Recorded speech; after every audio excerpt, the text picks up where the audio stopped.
see that she is very passionate, she's competent, she has empathy, and she knows how to do the job and do it well. And I believe our people deserve better, and that person for Congress is Ginger Cruz. I'm Ginger Cruz. I approve this message, and I humbly ask for your vote.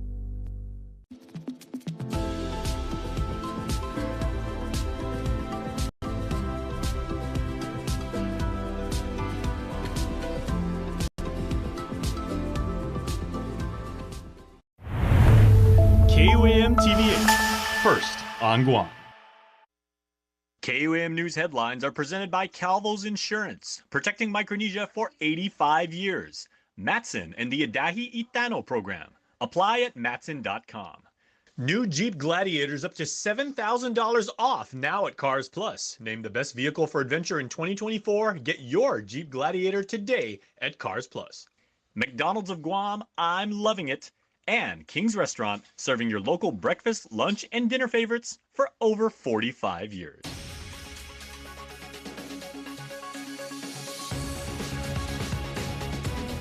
Ahead on KUAM News Primetime. It's debate day. The candidates running to be your delegate in the nation's capital go head-to-head in their first debate ahead of Super Tuesday. Plus, the results are in for the KUAM News 2024 general election poll. See who you decided should lead the island. And child abuse and neglect cases are on the rise in the Northern Marianas. Our Tomas Manglotnia with the report. Half-a-day and good evening. Welcome to KUAM News Primetime. I'm Nick Delgado. And I'm Destiny Cruz. Thanks so much for starting your week off with us.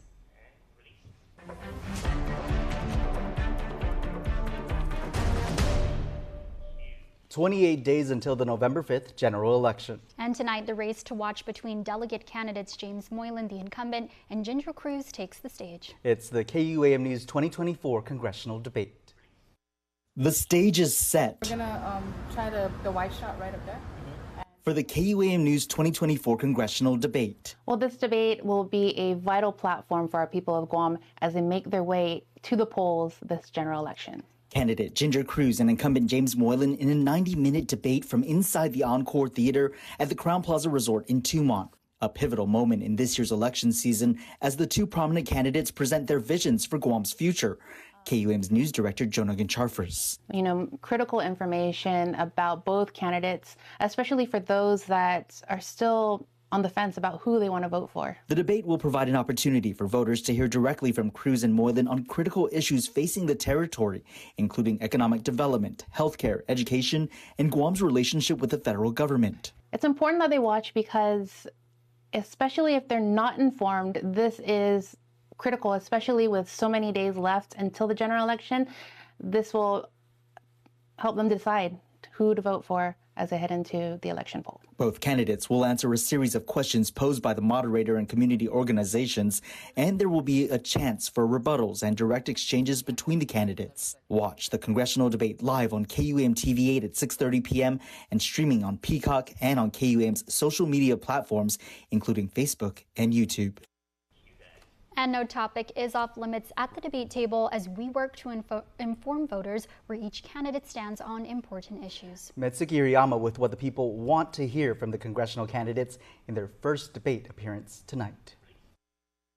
Many in the community are looking forward to seeing incumbent delegate James Moylan and opponent Ginger Cruz face off in their first congressional debate ahead of the general election. We speak to some who share the issues they want them to address. Take a listen. Plans for Simon Sanchez High School. That's about it. And why does that issue matter to you? It's mattered to everyone on island for the past 20 years. They need a new campus, and it's affecting other schools like JFK. It's something that should have been addressed a while ago, and I think things should start moving on it. Are there more funds coming here to Guam to help the island solve, the homelessness?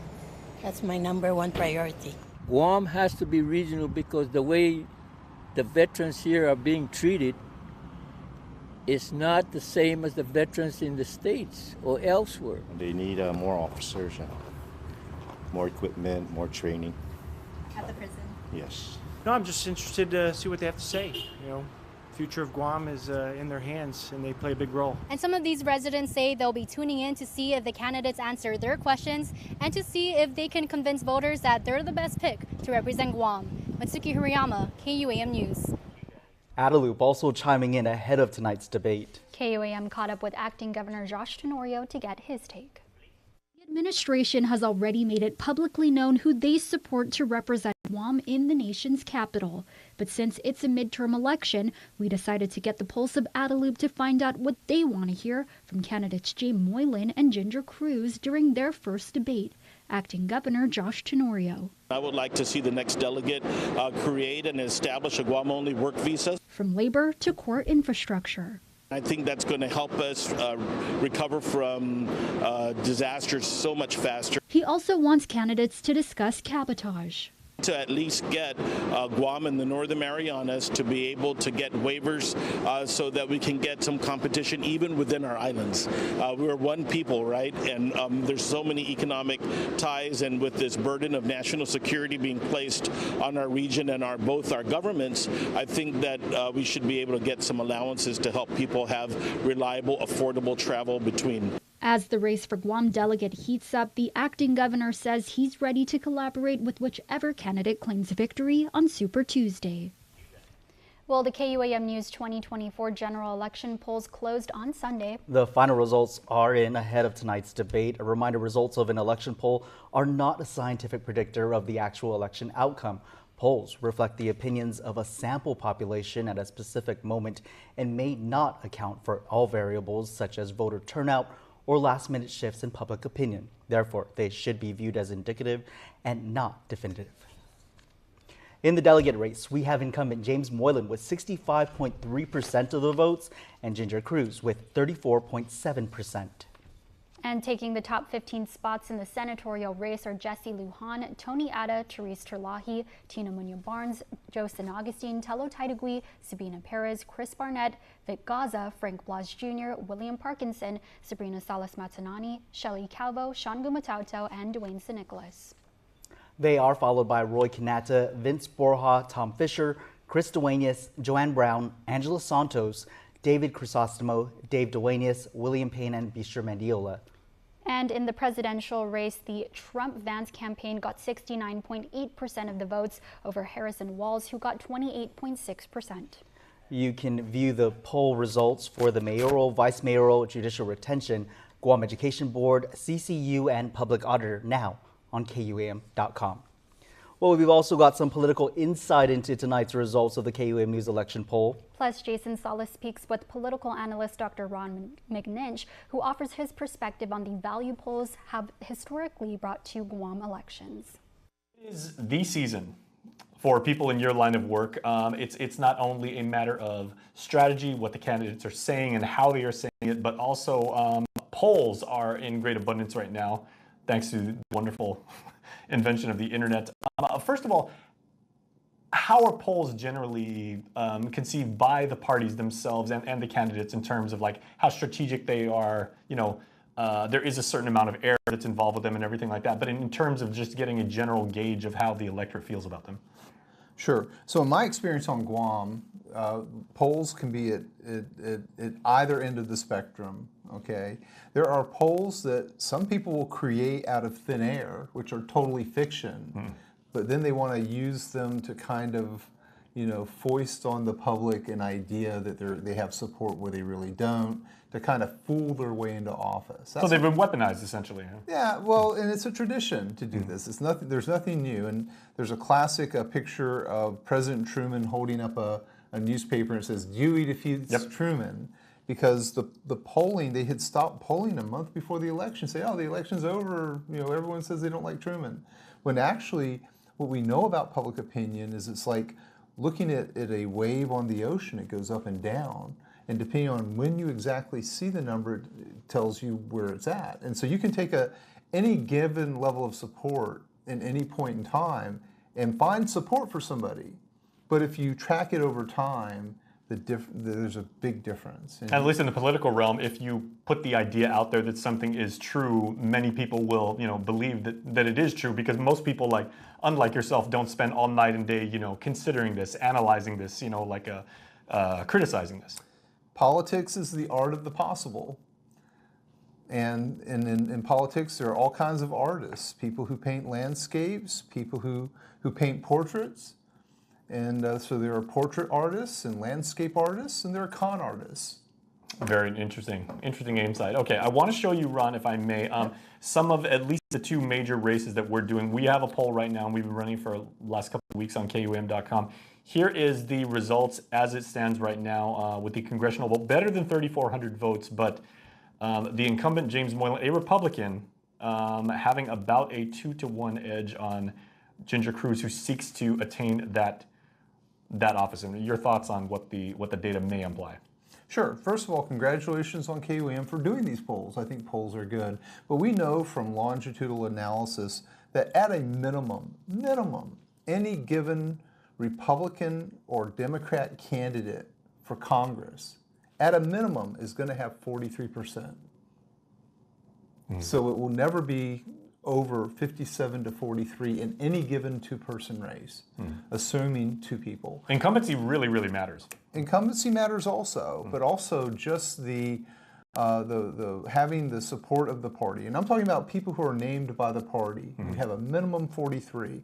So that means that really 14 points are up for grabs that decide the election for any given congressional candidate in any given election cycle. And so that's where all of the race really is over that 14%. And when we talk about a two-person race, it's like looking at two children on a seesaw. So when one goes up, the other goes down. It's directly and inversely related. It's a scale, yeah. It's exactly. So you go up one if it's 50-50, and then if one goes up 1 point, it's 51 and 49. You get a doubling effect. And as you said, there are several other polls. I know of at least 2 or 3 of them that are going on right now and everything like that. The results may or may not be similar to what we've just showed you. So our 3-month spot on longitudinal data over 3 months between Moylan and Cruz does show Cruz is up, but ours showed fairly consistently 55 to 45 with Cruz being at 55% and Moylan being at 45%. So there's about 10 points on scale, which are actually 5 points in actual that are different between the two.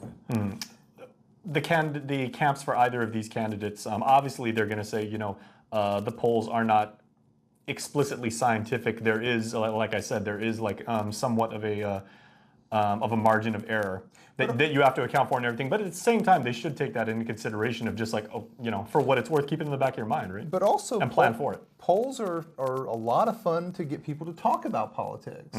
So while my polls may not match your polls in terms of the numbers or things like that, because this gets people to talk about them, it has a nice effect in terms of people arguing back and forth, because people say, oh, I don't believe it, and then they'll become animated. And this week on The Hub, we have 5 senatorial candidates scheduled to appear in our KUAM studios. Under the Republican ticket are incumbents Frank Blas Jr., Chris Duenas, and newcomers Sean Gumatautau and William Payne. In the Democrat race, we've also got incumbent Sabina Perez. Hear what these 5 senatorial candidates have to say as they each take questions from you, the voters. The Hub airs every Wednesday at 6:30 p.m. following primetime. More news after this break. You're watching KUAM. This burger looked at one slice of melted cheese and said, more cheese. It looked at pickles and said, also onions. It wanted to be more than hot. It wanted to be juicy. This is the Quarter Pounder with cheese.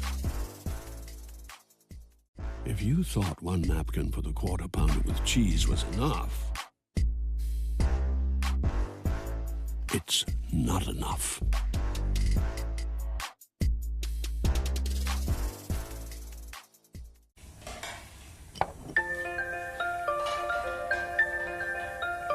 Honey, do you want some milk?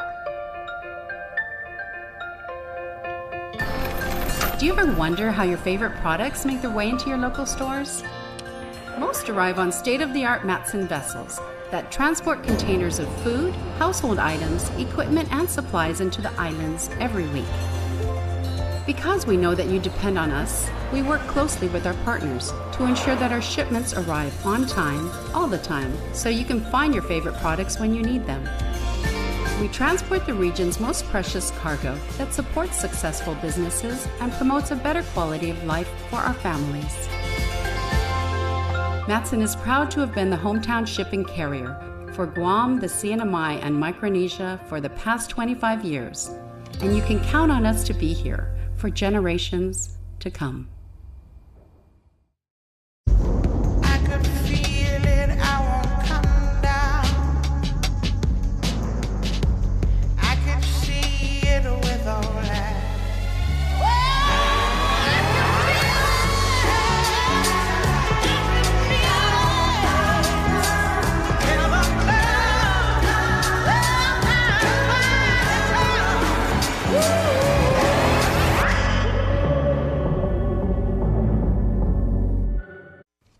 Welcome back to Primetime. An elderly man on Saipan is found dead Sunday. Police say his body was found in an advanced state of decomposition Sunday afternoon behind the R&V snack bar in Garapan.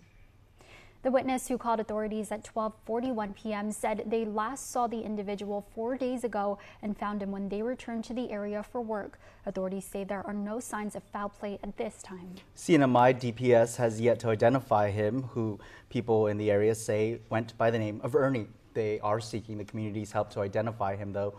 You're urged to call the DPS Criminal Investigation Bureau. The number is 670-664-9042 if you have any information.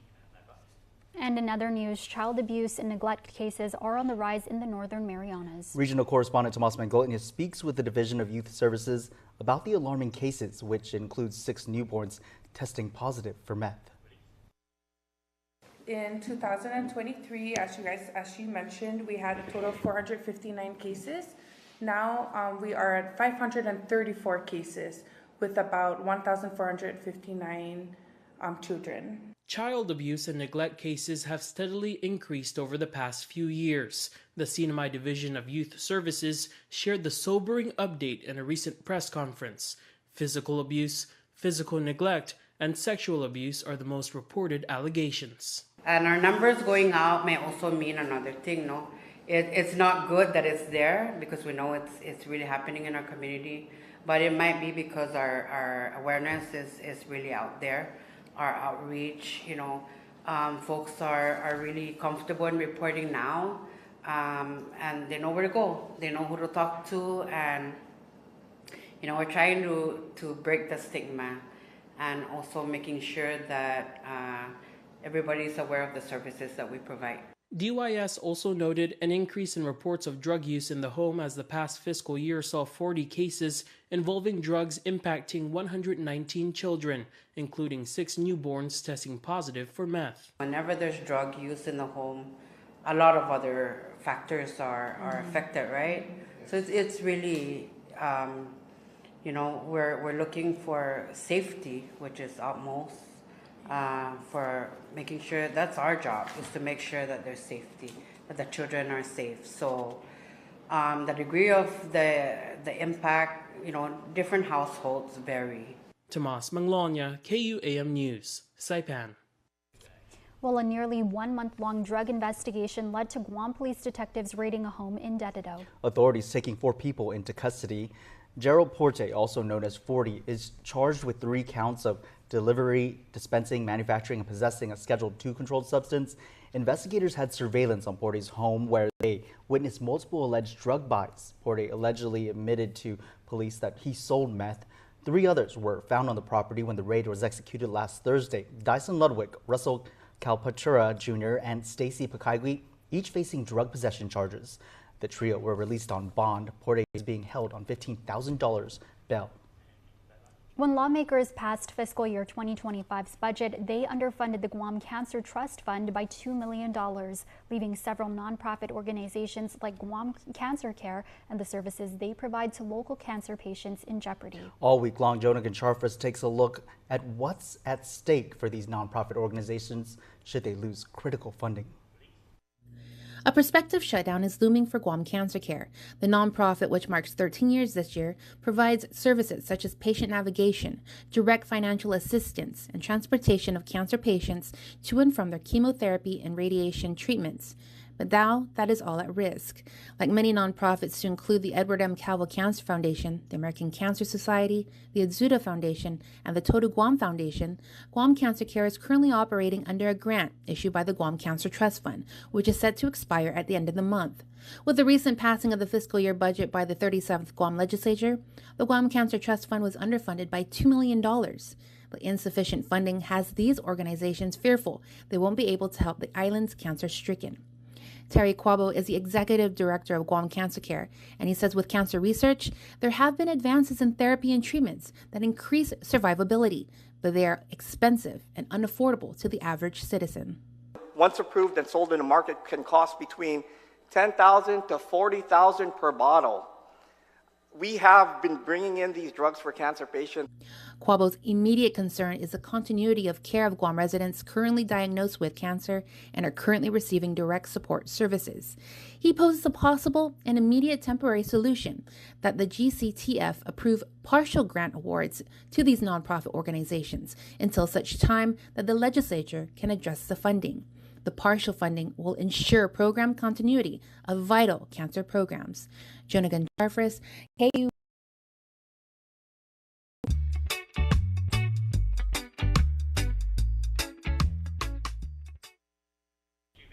Now for a look at your world at home. Here's a view of the purple buttercup flowers in the rain.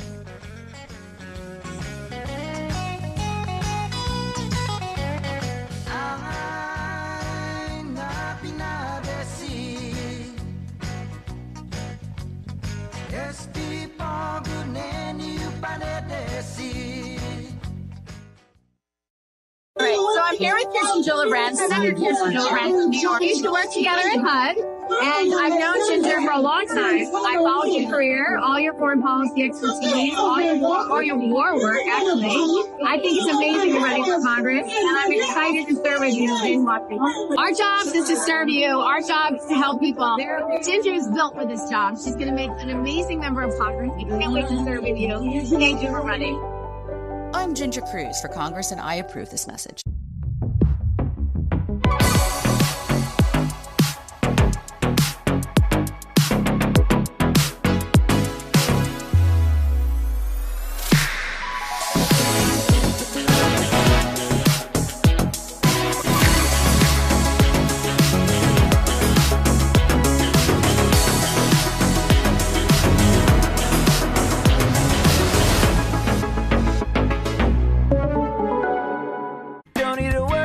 Keep the smile on your face, the moments you can't replace, and I'll be around. Whoa. You can count on me. You can count on me for life. Wherever life takes you, we're always here for you. Calvo's Insurance. Count on us for life. From roaming the streets of Dededo as a teenager to serving as a non-commissioned officer on a mission in Iraq, and now teaching in our schools, this journey has taught me a crucial lesson. It's not just about speaking, it's about listening, to truly understand, not just to respond. Our legislature needs leaders who listen. I want to hear your concerns, understand your needs, and work together to create positive change for our island. My name is Vince Borja, and I'm asking for your vote this election. Together, we can make Guam a better place. My name is Vince Borja, and I approve this message.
Guam's auto appearance specialist, Elegant Reflections, has been providing the automotive industry with professional detailing and car care products at its highest quality, from complete detailing, full interior detailing, exterior detailing, headlamp restoration, hand washing, seat and carpet shampoo, engine degreasing, undercarriage cleaning, paint sealant, fabric protection, paint oxidation removal, and so much more. Visit us at our new location. Call 646-5555 for an appointment. Elegant Reflections, Guam's auto appearance specialist, over 20 years of experience. Get ready to soak up the savings this summer at Kmart. Since 1995, Kmart has been the ultimate summer destination for everything you need. From groceries to outdoor living to everyday fashions for the family, we've been there for you. 24 hours a day. Kmart is committed to saving you time and money by offering big international and American brands you know, at prices incredibly low. Whether you're finding the perfect shade for that summer glow in our beauty care aisles, firing up your summer cookouts from top brands like Weber and Kenmore, or gearing up for those outdoor camping and beach adventures, Kmart's your one-stop shop for an active, fun-filled summer. So, join the fun and soak up the savings.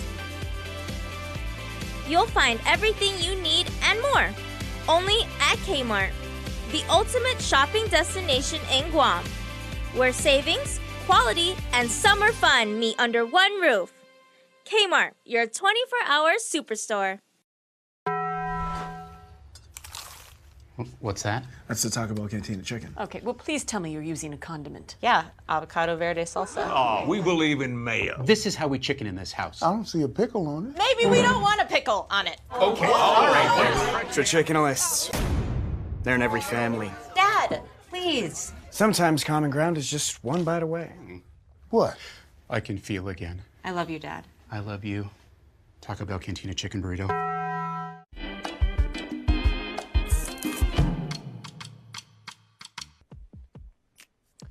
It's time to get your pink on, everybody, so please make sure, mark in your Google Calendars or Apple Calendar for October 25th, starting at 4 in the afternoon for 2 hours. We will be gathered at the ITC intersection in Tamuning for the annual Breast Cancer Awareness Wave. We are showing our warriors, survivors throughout Breast Cancer Awareness Month in October, caregivers and families, how to get your pink on, and we are supporting everybody in the system of care who has dealt with breast cancer. We fight this as one island family. We are together. All right. Speaking of together, the Indian Temple of Guam is inviting the entire island community to enjoy the Diwali Ball. It is the 2024 celebration of the Indian Festival of Light, and it is at the Hyatt on October 19th, starting at sundown. Make sure you get your tickets at guamindians.com. And solidarity for safety is a theme, as October is Breast Cancer Awareness Month, as I said, and Domestic Violence Awareness Month. 2024 Miles of Hope, the Run Walk Wheel, will be held at the Tinian Fiesta grounds. All right, that is what's happening for News Bites tonight.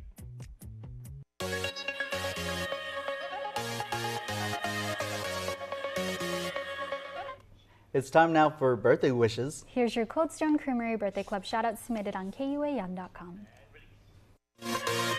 Happy birthday to Madison Grace Leon Guerrero, birthday number 11, and wishing you a wonderful birthday. Love and miss you, says your Guam family. Ariel Iglesias wishing our beautiful young daughter, sister, and auntie a blessed 15th birthday. We love you and we're very proud of you. Jordan Mackenzie Santos Hernandez, happy sweet 16. Watching you grow into the beautiful, kind, and strong woman you are today has been one of the greatest blessings in our lives. May God continue to guide and bless you in all you do. With love, Jordan Mackenzie Santos Hernandez and the family. Austin Chargaloff, happy belated birthday to Austin, and may the Lord guide you in everything you do, filling you with wisdom and faith. We love you, and celebrating you is one of the greatest blessings today and always. And happy birthday to Sandy Chargaloff. Your family is sending you all of their love. Happy birthday to all of you celebrating out there today. And Des, some good news out of the home of the Dolphins today, right? Yes. The governor's office making a big announcement. Yes. Congratulations, Southern High, on passing your public health inspections. Right. Does this mean that they get to go back to their campus? This does mean that they get to go back to their campus. So we are waiting from GDOE to hear exactly when, but stay tuned to KUAM and we will confirm when the Dolphins will be going back to in-person So classes. back to their campus in Santa Rita, no doubt. Don't And know. the acting governor, we're told from Adelup, will be issuing a video for that announcement as well. We'll put that on our KUAM News social media platforms as well. That's your primetime show. Thanks for watching. I'm Nick Delgado. And I'm Destiny Cruz. Keep it here. The KUAM News 2024 Congressional Debate starts now.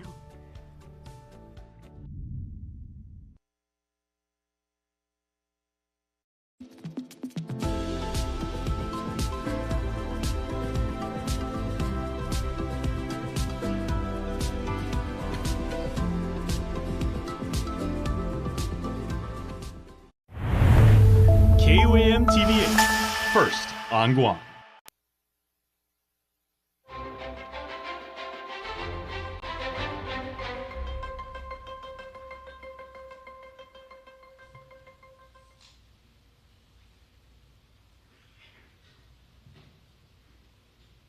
You're watching the KUAM News 2024 Congressional Debate. I'm Nick Delgado. We are coming to you live from inside the Encore Theater here at the Crown Plaza Resort in Tumon. We want to thank our partners as well, Docomo Pacific. Let's bring out the candidates.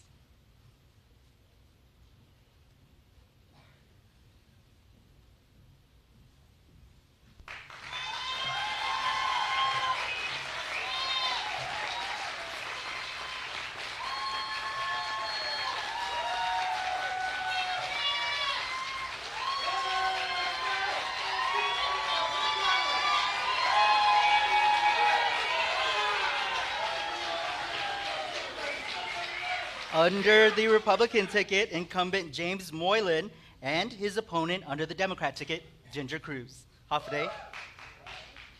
Candidates, we will have a coin toss to see who will answer first and who will get the last word of the night.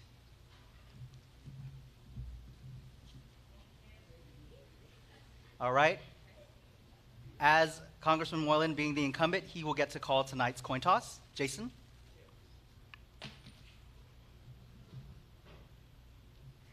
And it's heads.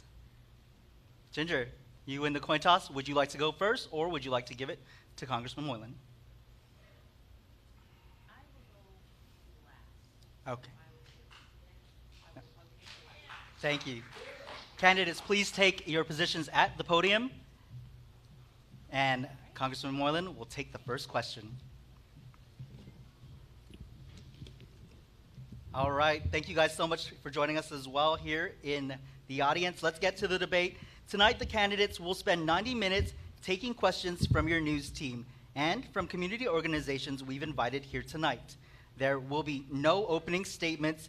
Each candidate being posed a question will get 60 seconds to answer.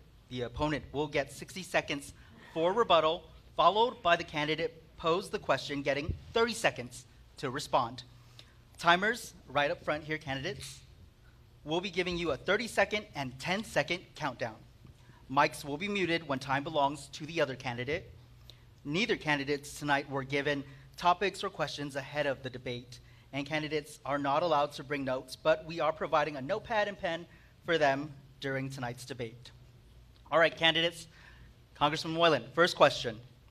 How would you reconcile the military buildup concerns of local residents and indigenous rights groups with regard to land use and environmental impact? Well, thank you for that question. And first, I'd just like to thank the audience for being with us here tonight. I especially, as a veteran myself, serving in the Army, started as an enlisted and now moved my way up to an officer. Want to thank the veterans that are here tonight as well. And that's what's important about your question. How will we balance this out? This is the one island approach. In my communications with the Joint Regional Marianas and the Joint Regional Micronesia has been very well. We continue with that open discussion on how to move things forward with the governor's office as well, with the administration and with the villages too. Every concern that is brought from the island is relayed back to the Joint Regional Marianas. It's important for the military to ensure that this is done correctly. We want the buildup to happen for the protection of the island, but most importantly, we want to make sure it's done right. And as your representative and as a member also of the House of Armed Services, your voice is being heard to make sure that does happen. Thank you, Congressman Moylan. That's your time. Ginger, your rebuttal. Thank you very much. And thank you to everybody who's here today. You know, this is a really critical issue for the people of Guam because we are facing some of the most dangerous times. But while we are facing dangerous times and while we are the tip of the military spear, we also need to understand that the ensuring of Guam's land rights, the ensuring of our culture, and the existence of the people of Guam have to be the #1 priority. And that is what the Indo-PACOM commander has said. He said the most important thing is the lives of 170,000 U.S. citizens that are living on this island. So we have to balance that. I would have an open door policy to ensure that the issues that are faced for our environment and for our land must be respected and must be incorporated. And I believe that the U.S. military will listen to those and will incorporate them, but it has to be done through aggressive dialogue to ensure that those concerns are incorporated into how the military buildup is executed on our island. Thank you very much. Thank you. Congressman Moylan, you have 30 seconds to respond. I also have regular monthly meetings with Rear Admiral Hoffman and Rear Admiral DeVore. Just a few days ago, we had our discussion on what's the importancy. We're looking at landmass use, we're looking at doing things properly, but we're also looking at the missile defense system on Guam and the testing that's coming up for the safety of the island, which I will be a part of as well, and to ensure the security of our infrastructure is protected as well and fortified as we build our island sustainability with FEMA working hand in hand with the military and as well. Thank you, both candidates, for your responses to that question. Next question is over to candidate Cruz. What strategies would you implement to diversify Guam's economy and reduce its reliance on military support? So diversifying our economy is super important. First of all, we have to expand our engagement in the broadband arena. All of these undersea cables come and crisscross through Guam, and that is a whole area where we need to leverage that. We need to improve the capability of our electricity so that we have clean electricity, and we need to create high-paying jobs. But we also have to leverage the military buildup. The first thing we need to do in that case is bring back the ship repair facility. Those were 2,500 really good-paying jobs, and we need to bring that back for the island of Guam. And then there's additive manufacturing. That has already seen some activity by the government of Guam, but in Congress there's a lot more that can be done to support that, because that is an area where we need to see progress. If there's going to be more military activity on Guam, then the companies on Guam and the people of Guam need those jobs and need those contracts, and we have to make sure that that happens. Thank you. Thank you. Congressman Moylan, your rebuttal. It's important to notice that it's very costly to do business on Guam. We need to ensure that the cost of that is reduced as much as possible. First of all, let's discuss about our port. Our port is in dire need of a lot of improvements, but what I also like to see as an improvement is to consider our port with a study that I've already introduced to make this a customs zone, a U.S. customs zone, as a study to consider to make our ports a seaport for the U.S. as well. But also, more importantly, that we can have shipping companies from Asia come on in here and make this port a base for Guam as in the Asia Pacific, to make it workable, to reduce the cost of goods, to attract companies to Guam, to have a good environment, to the infrastructure, to be sure that it's sound and secure. With making it solid, we need reliable electricity, which we're working with FEMA as well. So the infrastructure must be good. Our ports must be able to handle if we want to create additional businesses to come into Guam. Thank you. Candidate Cruz. Thank you. So federalizing our customs is something that I actually had a press release that I put out today. We need to be very careful before we do that, because if we federalize customs, the first thing that's going to happen, U.S. Customs has higher fees. And you know what that means? The cost of all of the goods and services on Guam will go up, because U.S. Customs is going to charge import tariffs, and the Guam Customs doesn't do that. So we have to be very careful about things that we ask for, because federalizing could end up costing the people of Guam a lot of money. All right, Congressman Moylan, next question. Does increasing military presence make Guam safer or make Guam a target? Test. All right, there we go. As a member of the House of Armed Services here, it is the defense of the island of Guam that we are concerned with.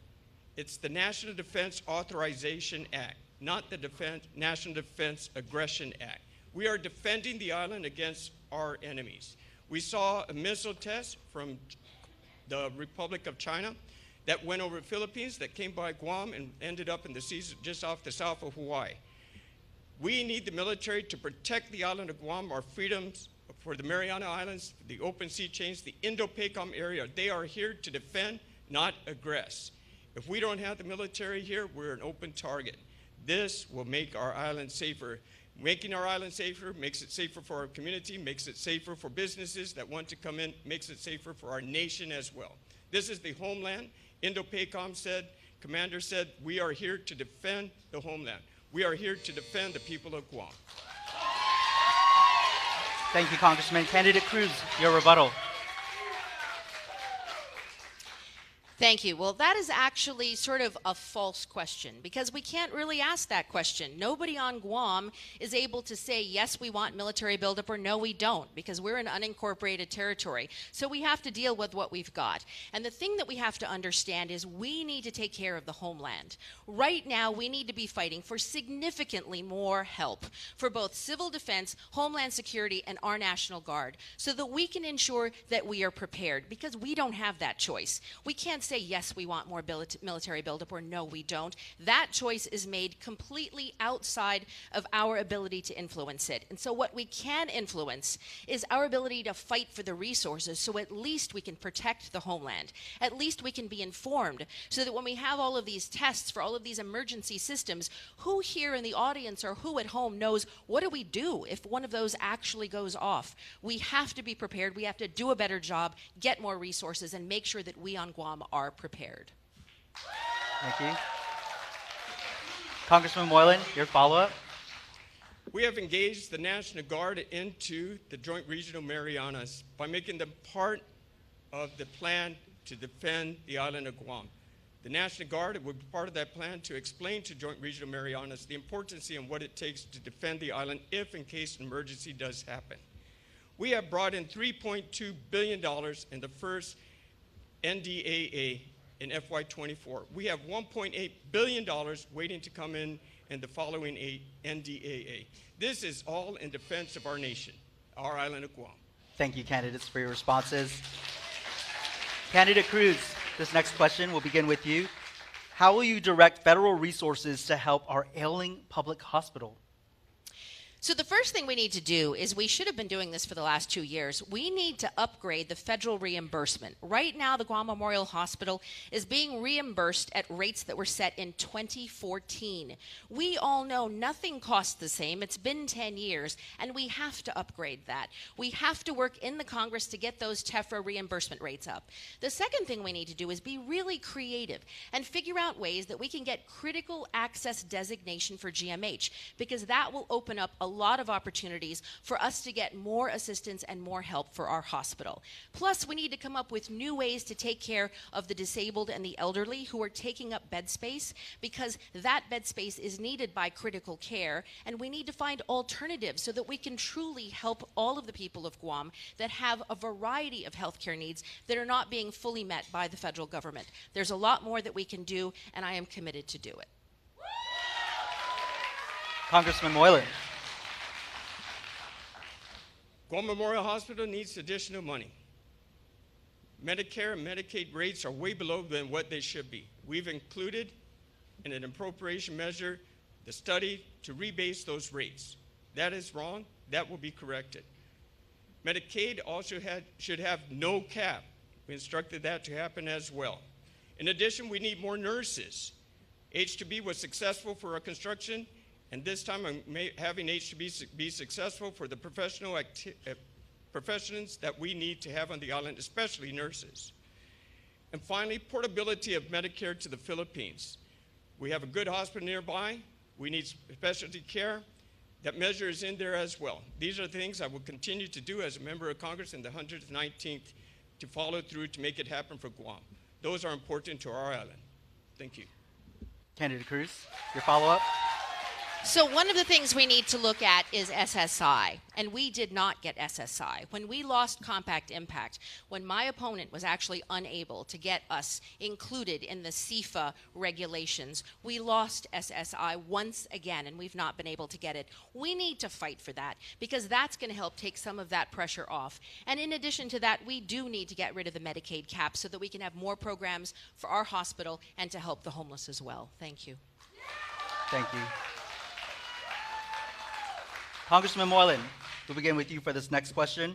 What specific policies will you advocate for to promote economic growth in Guam, especially in light of our unique geographic and economic challenges? There's a lot that can be done. Again, we have to ensure that our infrastructure is in place to do it right. That's why we have FEMA assisting us to harden it and make things better and done correctly before the next storm comes. In addition, of course, again, I've got to get back to the customs zone. This is important for us to open our seaways, to make our port more successful, to bring in more business. We can attract a lot of business as long as the island of Guam is safe with the missile defense system, with a proper infrastructure, and a willingness to be safe so we can come and build businesses here on the island of Guam that is well protected. This is how we're going to unite our Indo-PACOM area, allowing them to see the success come to the United States, where we are the most western part of the United States, to make this happen. Thank you. All right. Candidate Cruz, your rebuttal. I'm sorry, can you please repeat the question? Yes. What specific policies will you advocate for to promote economic growth in Guam, especially in light of our unique geographic and economic challenges? So to promote economic growth, the first thing that we need to do is we need to look to Asia, because that is an area where the federal government is doing more and more work. They are building up opportunities in the Philippines, in Korea, in Japan, and it's right next to Guam because we are America in the Pacific. So we need to start looking to the areas that are close to us and make Guam the bridge so that we're not only a military buildup location for the United States, so that we are an economic buildup location. Because when there are intergovernmental organizations that are having meetings, let's say ASEAN or all of the defense secretaries get together, wouldn't it be great if we could attract some of them, get Indo-PACOM to send them to Guam to help our hotels, to help our industries to thrive by bringing some of that to Guam? That would be one way to do it. The other way is to get lower costs on Guam by getting more of our goods and services from Asia. Thank you. Thank you. Congressman Moylan, your follow-up. Again, we make Guam safe. Asia definitely wants to come and be part of this. We need to make it less expensive for them to come. We need our ports, we need the shipping lines to come in as well. This is important to start business going. When as a senator, we're in the 35th and 36th Guam legislature, we also looked at tax breaks for these companies to come as well. There's continuous opportunities. Make Guam safe, make it safe for the people of Guam, make it safe for investors to come to Guam, and we can protect this Indo-PACOM area through commerce. All right. Candidate Cruz, Guam in 2024 continues to deal with issues like load shedding. What policies would you support to promote renewable energy initiatives in Guam? So right now, the Guam Power Authority has a pretty aggressive plan to get solar energy boosted, and I think they are well on the way to do that.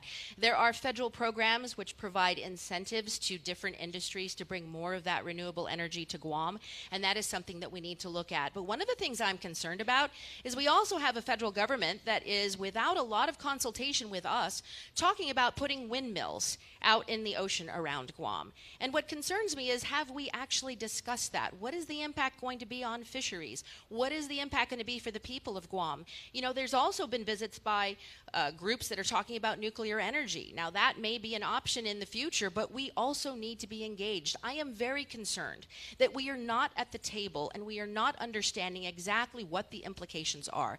The people of Guam and the citizens of Guam need to be engaged because, yes, we do need alternatives for energy, but we also need to know what is happening on our island. Congressman Warren, your follow-up. Thank you. And I understand it's the people of Guam, that the administration that wants to decide the best source of alternative energy. I understand the administration is looking at the feasibility study to determine if the windmills out of the ocean are feasible. I support that decision. I understand GPA is looking at batteries to support clean energy. I support that decision as well. My duty as congressman is something called Build America, Buy America. B-A-B-A. And in Chamorro, B-A-B-A means Baba, because the cost of getting those materials to whatever decision that the administration decides, whatever decision that the people of Guam decides, it's going to cost to bring materials over here. It shouldn't have to be because of the Baba, Build America, Buy America, but it should allow us to be exempt from that so we can get from our Asian counterparts that are in favor of the Indo-PACOM area working together so we can get lower supplies and bring that price down on the decision that is made by the people of Guam, by the administration of Guam, and the professionals here on Guam, because we know what's best for Guam. Thank you. Candidate Cruz, your follow-up? Thank you. I think it's interesting because that Build America, Buy America program is the thing that is stopping our port from being able to get cranes in place. And you have got a congressional group that has basically put in place options where they're saying, let's go get our ships repaired in Korea, let's go get them repaired in Japan, and yet when we on Guam need to get a crane, we can't get a crane because of the Build America, Buy America, and we need to fight. And he's talking about a port that works. Well, we need to fight harder and make sure that our port is able to do that and is able to put that material up. All right. Congressman Moylan, water rates are going to spike over the next half decade. What proposals do you have to alleviate the rising costs that we will incur? We're fortunate enough through my colleagues in Congress to get a $35 million grant for the Waterworks Authority on Guam. That's to build another water reservoir at Ugam, to upgrade the system at Ugam as well. This is just the start. Higher capacity in water, so that we can service the South. There's more that needs to get done. And the administration, Congress is listening to what needs to be done. Understand that the Navy wanted to sell us water at a higher rate as well, but that fought back. We fought back. I spoke to the folks at the Pentagon as well and said, that's no.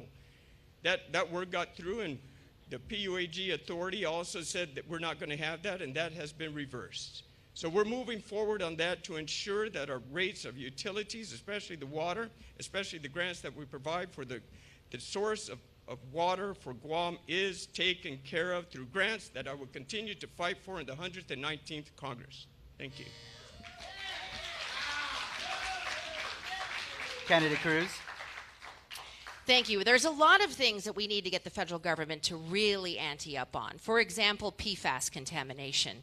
We know that is a serious concern for the people of Guam. I grew up always believing our water was safe, and it turns out it wasn't. And a lot of that is because of contamination that was caused because of the military presence on Guam. We need the federal government to stand up. They need to go beyond what they've been doing. Because, you know, there's things like the land use on Guam, where almost a third of our land is used by the military. And do you know how much they give the government of Guam in exchange for the taxes that we lose because of that? $2,800. Do you know how much they give to people like Wyoming? $38 million. So don't tell us that our land is only worth $2,800. We need the help for our water system. We need them to be able to put in the infrastructure because we're all sharing the water, and those military bases need it as much as us, and they need to help us more with our infrastructure. Congressman Moylan, your follow-up?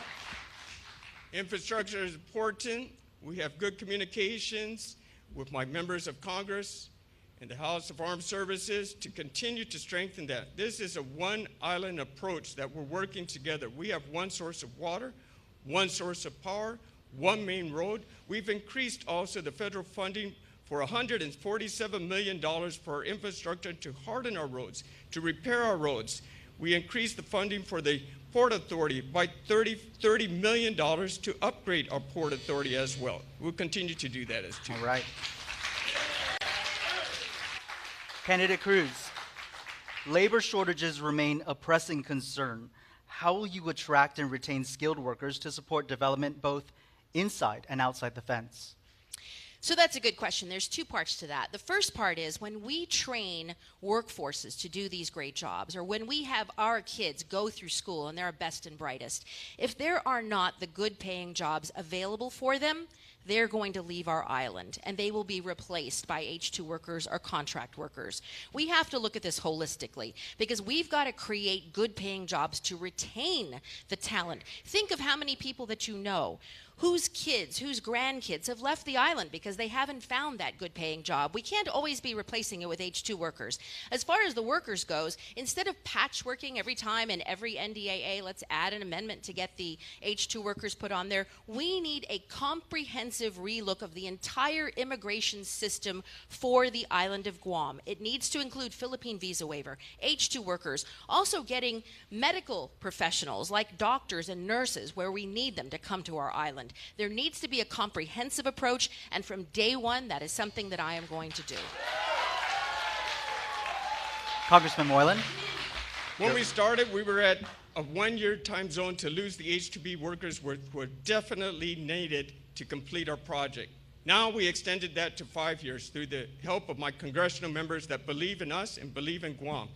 Next, we're going to expand that to 10 years. In addition to expanding that, we're going to include the importance of adding skilled nurses too.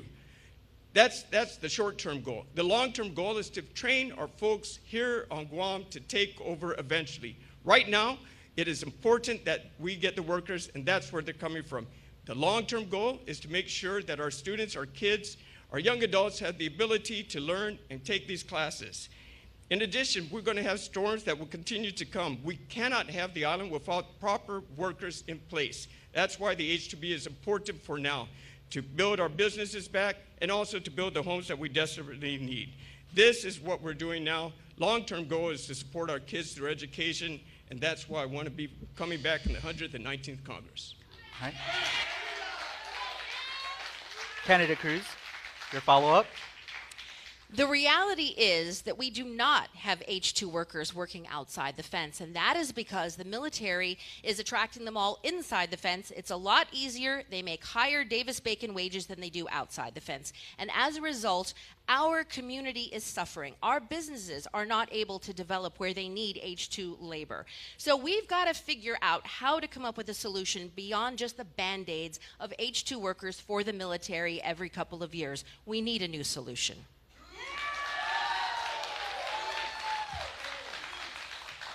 Congressman Moylan, what are your plans to improve the education system in Guam, particularly in terms of federal funding and resources for public schools? Federal funding is important, especially now. I just went through a graduation at the workforce that Bert Johnson runs for the Trades Academy. They are bursting at the seams for workers, and we just graduated 50 this month. We will continue to do so. Federal funding is necessary. We're paying vets to go there as well. And we will continue to support that because right out of school, they got jobs that are a great demand, both inside and outside the fence. The ability to start their own small business is very important. Their ability to get a job right away is very important. Skilled labor is what we need now. Young or old, high school graduate, college graduate, I've seen folks in there that even were that are still firemen getting a secondary degree in order to be an electrician. So we continue to do that. We continue to provide grants, and wherever we can, to the University of Guam for nurses, we will continue to support that. The power of the Congress makes things move fast, and that's what I want to do. Candidate Cruz. So it's interesting to see how my opponent diverted that question to talk about workforce development, because the real problem that we have is the Department of Education. Let's all be real. And there's two problems that we have at the Department of Education right now that are because of the federal government. Number one, he lost Compact Impact, and that is money that was needed to pay for some of those leases. And number two, we also have issues with DODEA schools, which continue to be better resourced than the schools that we have on this island. And so we need to address that with the U.S. military, because they cannot be funding much better schools behind the fence and then leaving our kids to suffer outside the fence. That has to be addressed. In addition to that, We need to also find ways to get more resources, and you know what? It's procurement and it's grants. So I have a plan within my platform, you can read it on gingercruise.com, where I plan to address fixing the broken procurement system so we can actually help, through federal resources, help the Department of Education to meet its obligation to our kids. Thank you. Congressman Moylan, your follow-up? Compact Impact was lost in the 117th Congress. The grant was lost then, not in the 118th. The governor and I got together and we fought for that. We had a congressional hearing at Hilton Hotel. The governor spoke out about that to get that back. We went back to Washington, D.C., and the governor came out again before the House of Representatives, and we fought for that as well, to get Compact Impact Grant back to. The Biden administration ended that. It wasn't fought for in the 117th Congress, and that's where we are today, and we will continue to fight. Well, we're going to take a quick break. We have more questions for the candidates in a moment.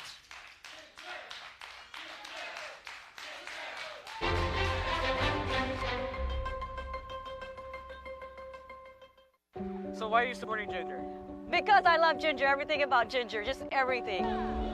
Well, I think Ginger is very honest and transparent, and that's what really counts. I support her and I believe in her because she's here with a plan and she's here to bring us change, and that's something the young people are here for.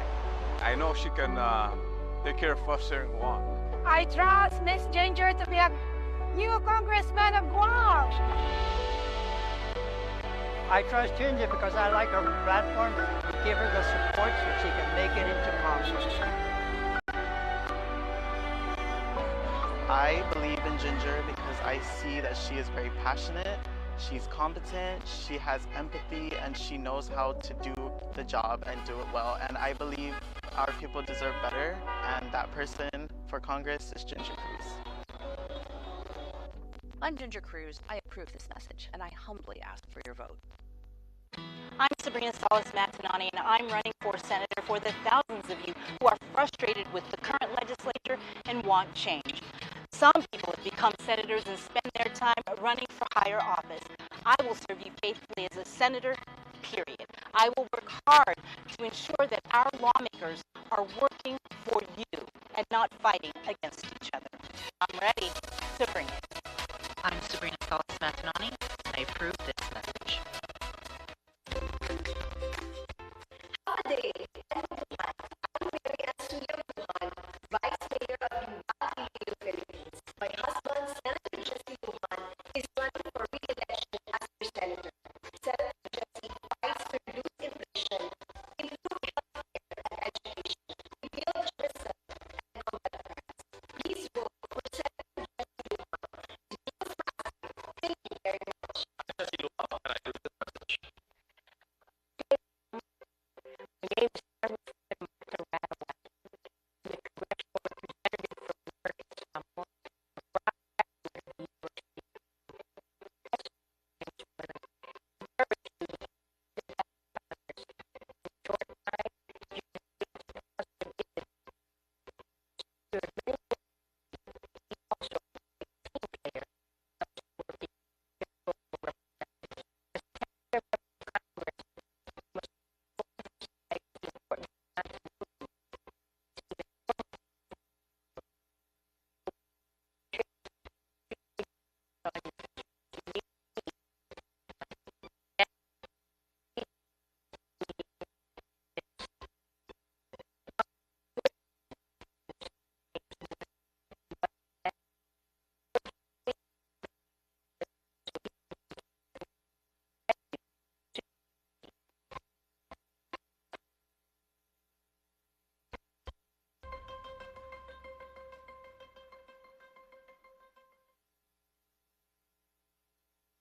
All right, welcome back to your KUAM News 2024 Congressional Debate. Let's get to it.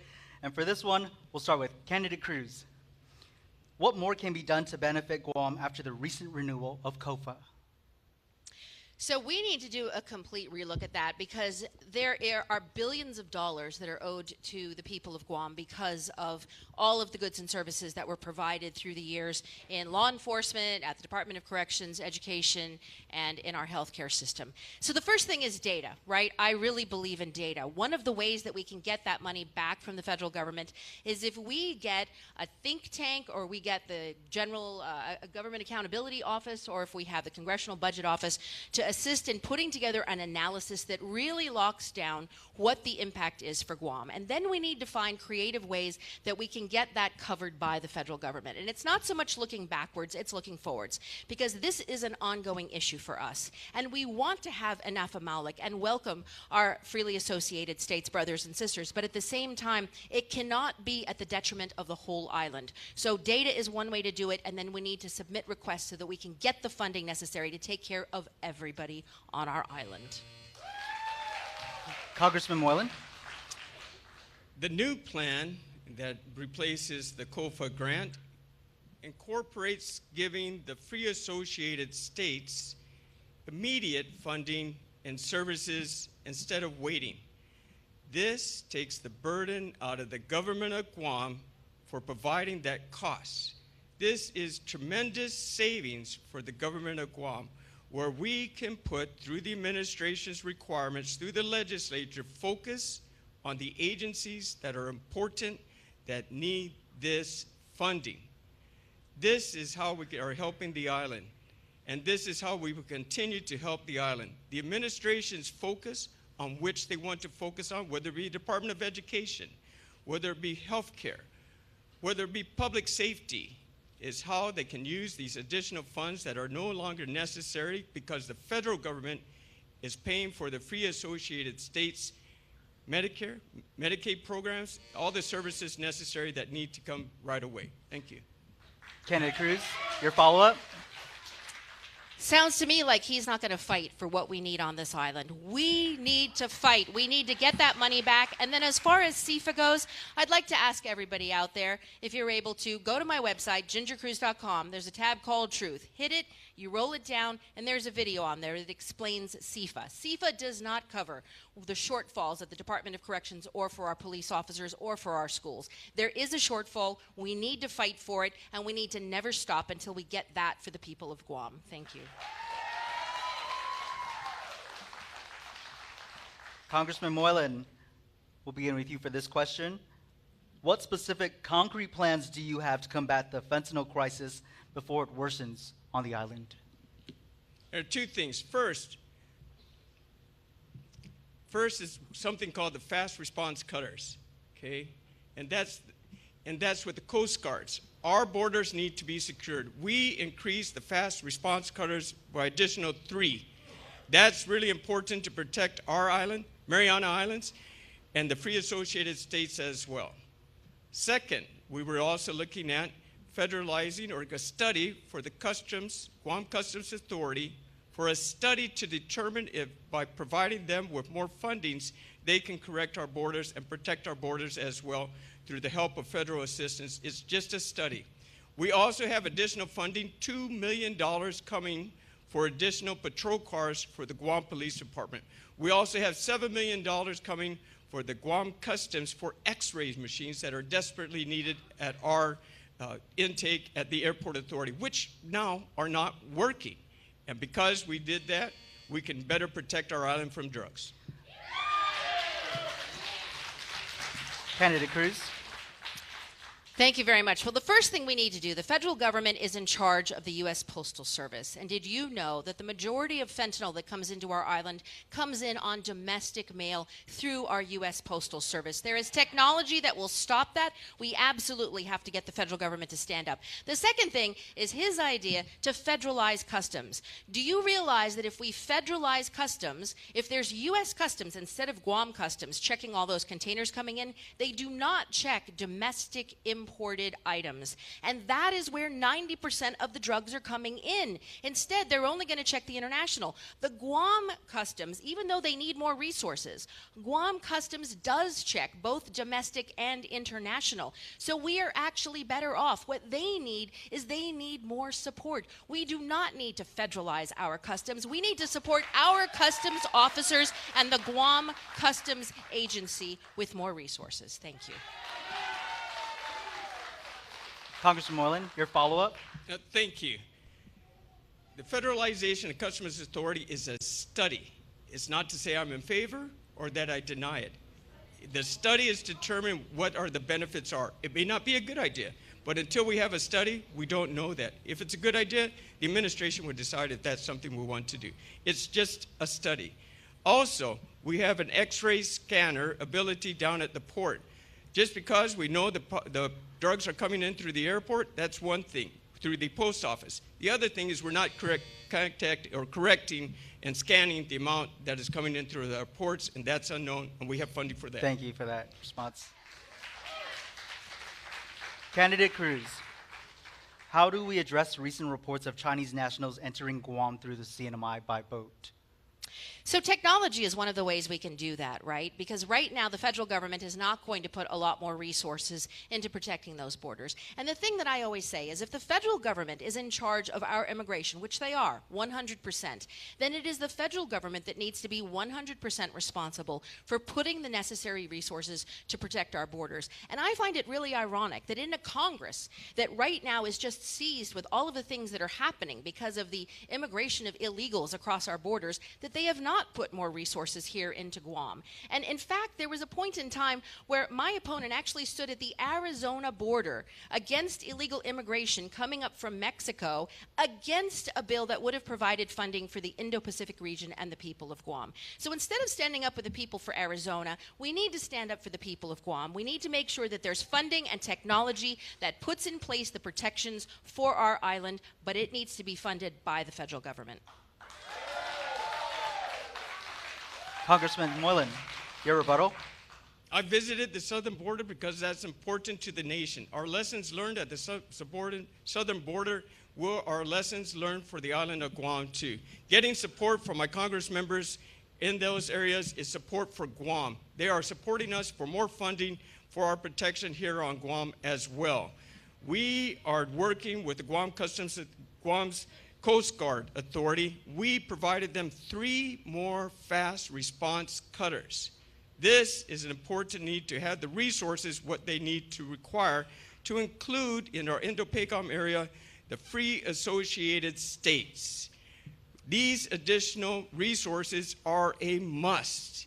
We are providing the resources, we have provided the resources, and we will continue to provide the resources because of the relationship I have with my colleagues in the 118th Congress, and I will continue bipartisan with those I built on the southern border as well, and that's why you need me back in the 119th Congress. Thank you, Congressman. Candidate Cruz, your follow-up response?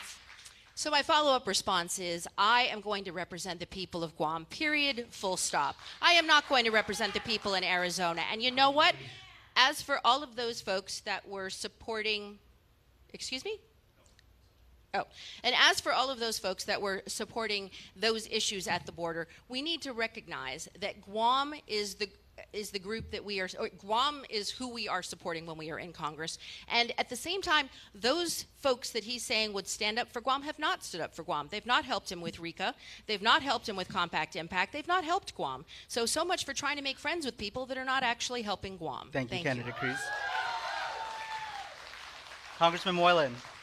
Our schools locally were recently hit by violent threats, and nationally this year, there have been multiple mass shootings. What solutions do you have to curb this problem and keep our children safe?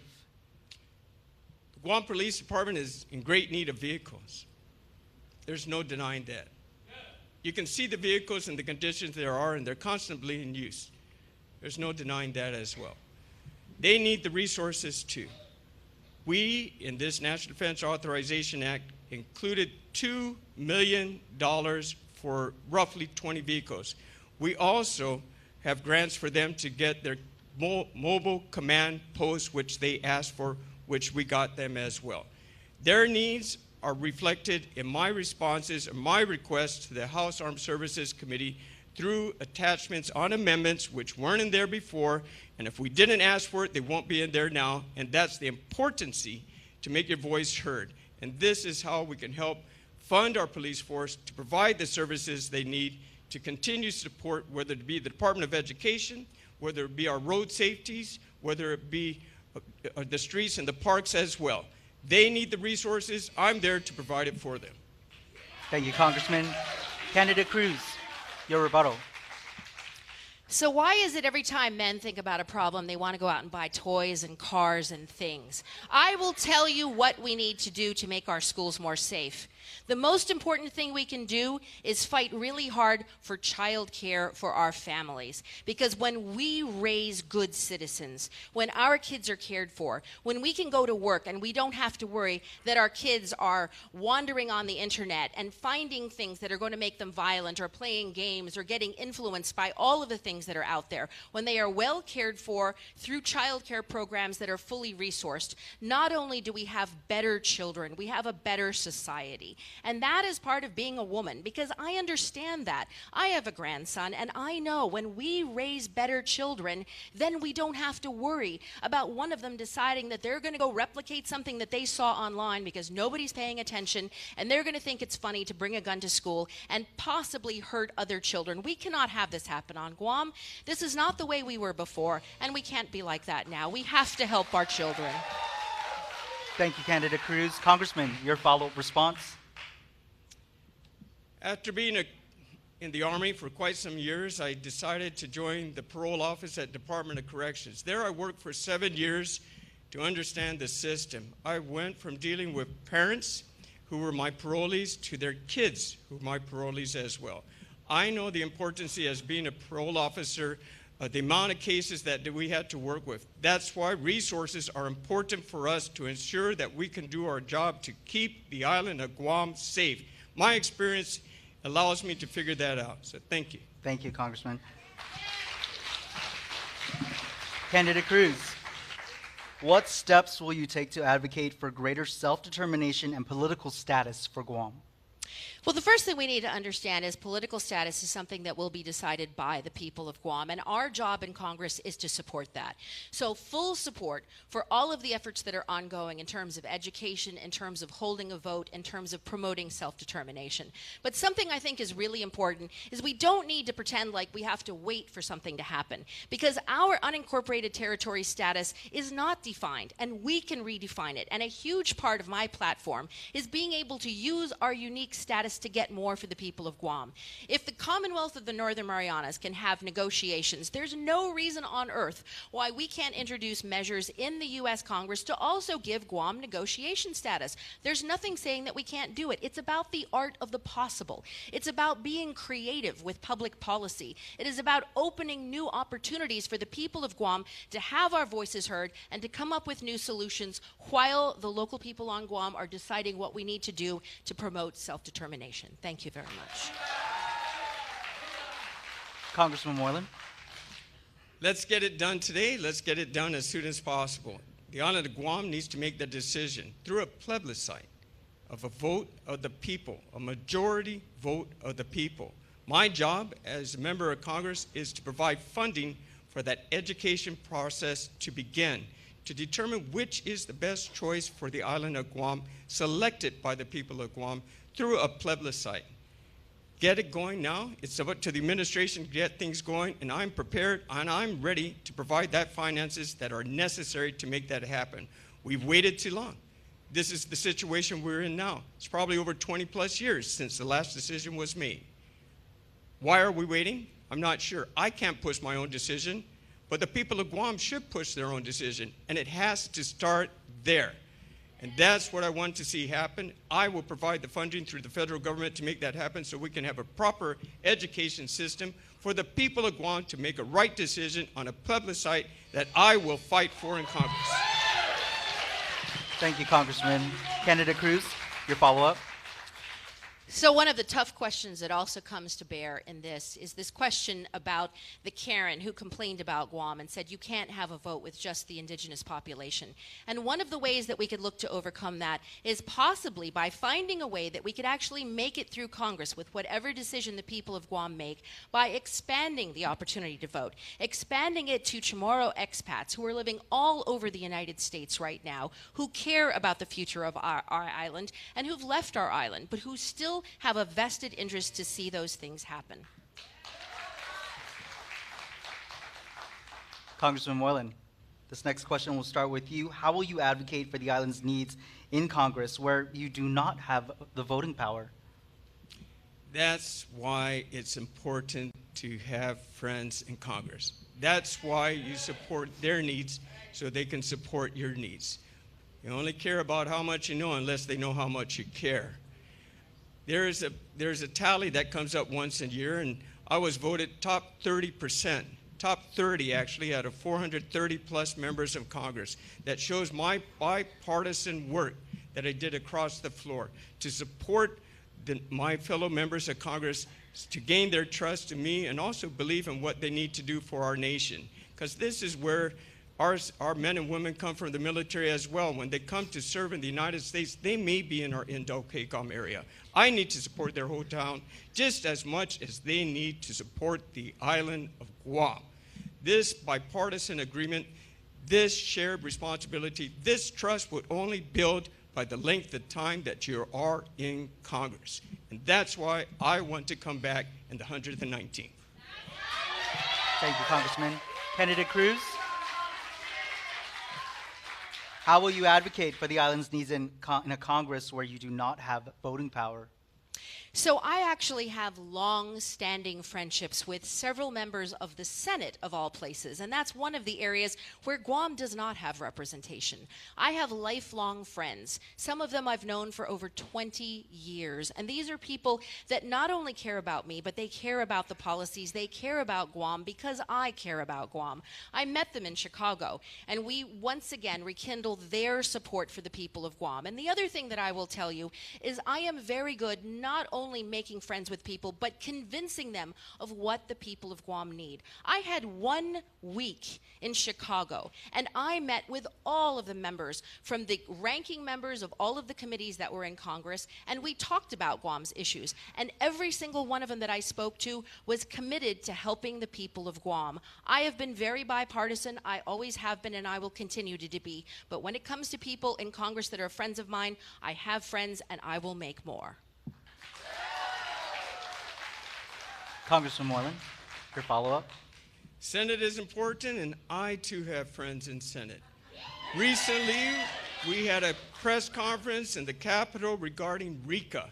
RICA is not dead. The Senate is behind us. We're working closely with us, and my bipartisan relationship with Senator Teresa from New Mexico as well, where I'm the co-lead on a Republican measure to ensure that RICA is passed in the 118th Congress. This is important. That's why you also need friends in Senate, which I have. Thank you, Congressman. Candidate Cruz, what role should Guam play in the larger developments of AI and technology in the region? So right now, Guam has so many undersea cables that are crisscrossing our island, and we need to really leverage that into good paying technology jobs for our young people. You know, a lot of people are telling me, oh, our kids don't want to work, they don't want to go work at a ship repair facility or something, but they're always on their phones or they're always on their computers. Well, you know what? Those are the types of jobs that we need to create, good paying jobs for our kids.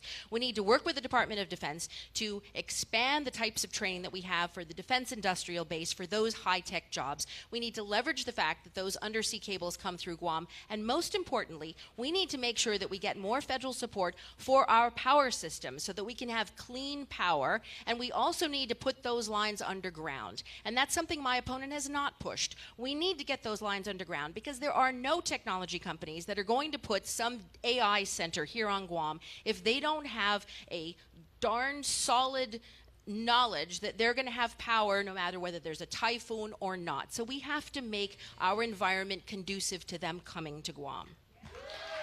Thank you, Candidate Cruz. Congressman Moylan. What role should Guam play in the larger developments of AI and technology in the region? Again, it goes back to the infrastructure and making sure our power and utilities are solid. There are many other industries that would like to come to Guam, but until that is done, it makes it very difficult. That's why we are investing in this development. Whether it be clean energy or other energies down the line, we will support this as well. The military knows that too. And in the 35th and 36th Guam legislature, when I was part of that, we also demanded that these cables come with a price to the government of Guam. Next, it's how does that develop further? This is helpful for the island. Our power underground as well. FEMA is also instructed and has agreed to zero additional payment coming from Guam. They will pay for the upgrades and the increase instead of it building it back the way it was, make it better than it was ever before. This is important to the nation. This is important to the people of Guam. This is why I want to move this forward and will continue to move forward with the one island concept, working for the betterment of our community. Thank you, Congressman. Candidate Cruz, your follow-up? So one of the things I was working on from my industry role, because I was not an elected official prior to this, was to get the sea drone industry moving. That is one of those technological areas where Guam can really expand and provide good paying jobs, working not only in support of the military, but in support of research and development in so many other areas. The University of Guam is working on opportunities to train folks, and we've got the capability to bring that to Guam and not only leverage military contracts, but also help with climate studies and underwater studies. So we need to do more in that area as well. Thank you, Candidate Cruz.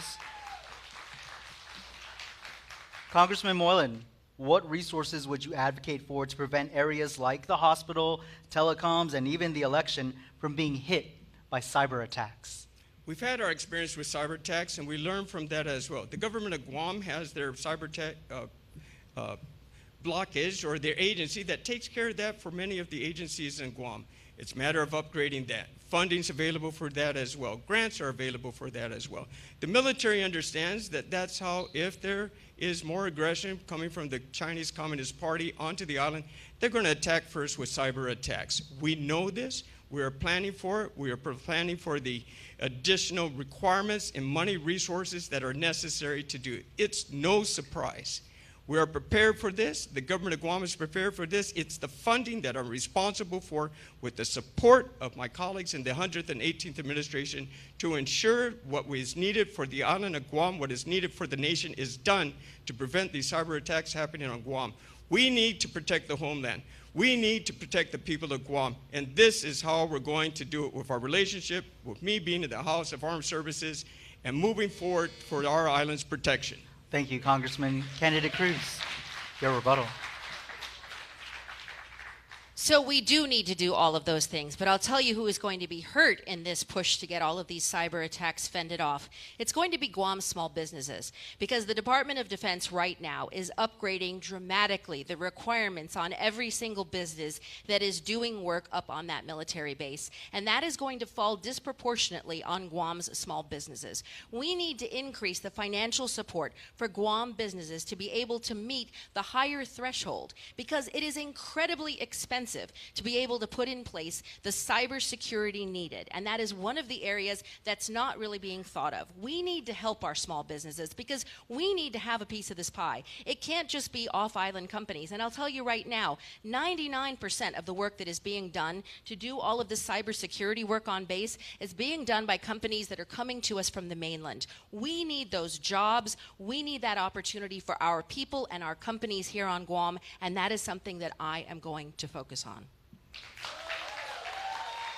Thank you, Candidate Cruz. Congressman Moylan, your follow-up. All important for us to do. It needs to happen. We're in the right place to make it happen. I want to see it happen, and it can be done. Small business need additional funding. There are grants for that. And we assist. We assist many agencies of this government in getting their grants. Even nonprofit groups have grants that were awarded with the assistance of this congressional office, by just simply writing a letter in support, expressing the importance of what they must do. And I will continue to do that as well. Thank you, Congressman Moylan. Candidate Cruz, The reality is that many have chosen to live elsewhere and have been essentially priced out of paradise. What initiatives would you back to allow them the ability to stay here? So the first thing that we need to do for housing, which is the primary issue, is we need to get more federal assistance for infrastructure. That is something that we absolutely cannot afford on our own. You know, they're trying to build 400 homes to be able to create more affordable housing on our island, and it's going to cost over $55 million just to put in the sewer. Imagine that. Even if you spread it out over 30 years, there's going to be no way that that can be built into the price of those homes. So we need to get the federal assistance to improve our infrastructure. The second thing we need to do is ensure that we get a piece of the federal pie that ensures that any sort of support for first-time home buyers comes to the people of Guam, especially since we have a 60% higher rate of cost of living and we have a higher rate of poverty on this island. And then the third thing we need to do is we need more federal incentives to bring investment to our island, because a big part of the problem was we just don't have enough affordable housing, and we can't have that done unless we get investment in Guam. We don't have the funding to do it. Public-private partnerships will come here, but the federal government can help make it happen. Thank you, Candidate Cruz. Congressman Moylan, your rebuttal. Housing is tight, and it's going to get tighter. Our workforce is focused inside the fence. We're getting H-2B workers that got extended for another 5 years, which I'll make to 10. But we need that workforce to be included on the outside, because there's going to be another storm and more housing shortage as well. We also provided additional funding for the military, up to $400 million in addition, to provide more housing on base. But that's still not enough. I'm working to allow the H-2B workers to work outside, to build our businesses after the next storm, to build our homes that our families most desperately need, to create larger in supply than versus larger in demand. This can be done. I did it by increasing the workforce of H-2B workers for the federal government. We can justify that for the people of Guam as well, because this is a one island approach, and it cannot work unless we take care of the people of Guam, to bring back our residents of Guam as well. And this is how it's going to happen. Thank you, Congressman. Candidate Cruz, your follow-up. We need to negotiate with the military, and we've got to bring down that monthly rate, because that is what is driving up the rates for the people of Guam, and we can do that. I've actually spoken to folks who understand that the military can do that. And the second thing that we need to do is we need to have the military, for every contract that they give, if the contractors cannot find housing inside the fence, which they won't be able to, there needs to be a financial allotment for every single one that needs to live outside the fence, and that money needs to go into a fund that will help Guam homeowners afford their first home. There has to be that balance. Thank you, candidates, for your responses this round. We're going to take another quick break. More questions for your delegate candidates in a moment.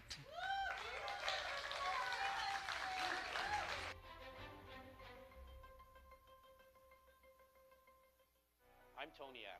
I passed the Castle Doctrine and Home Invasion Law to protect Guam's families. So like you, it angers me when I see these career criminals smiling in their mugshots, because they're more protected than the victim. No more. I will introduce the Take Charge Act to take away the keys from these violent offenders and keep drugs off our streets. But I need your vote. Please remember me, Tony Ada, number 2 on the ballot. Sedus Maasi, maraming salamat po, and thank you. She's solid, she's substantive, she's well-informed, and she will make good decisions. To work for the people of Guam, to improve the situation for our individuals, working families, and the people of Guam. So please vote for Sabrina Salas Matanami for Senator. I humbly ask for your support. And vote for Sabrina Salas Matanami. I'm Sabrina Salas Matanani, and I humbly ask for your vote. I'm Sabrina Salas Matanani, and I approve this message. All right, so I'm here with Kirsten Gillibrand, Senator Kirsten Gillibrand from New York. We used to work together at HUD, and I've known Ginger for a long time. I followed your career, all your foreign policy expertise, all your war work, actually. I think it's amazing you're running for Congress, and I'm excited to serve with you in Washington. Our job is to serve you. Our job is to help people. Ginger is built for this job. She's going to make an amazing member of Congress. We can't wait to serve with you. Thank you for running. I'm Ginger Cruz for Congress, and I approve this message. Hafaday, I'm Senator Jesse Anderson Lujan, and I'm running for re-election to keep improving life on Guam. We need to rebuild tourism, build a new hospital, improve public schools, reduce inflation, and fight crime. There is so much to do, and I need your support to continue this work. I humbly ask for your support and vote for this election. Thank you very much. Maraming salamat po, and to Luz Mas. I'm Jesse Lujan, and I approve this message.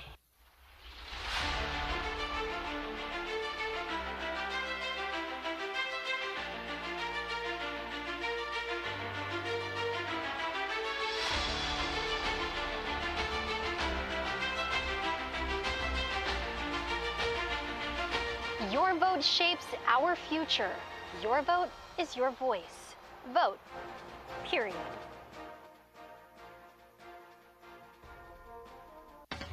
There is a new horizon. There is a new hope. Guam, you deserve better and more. Shelly Calvo, she cares for you all. Shelly Calvo, she cares and does more. Shelly Calvo, for everyone. Shelly cares. I'm Shelly Calvo, number 3, Republican, and I approve this message.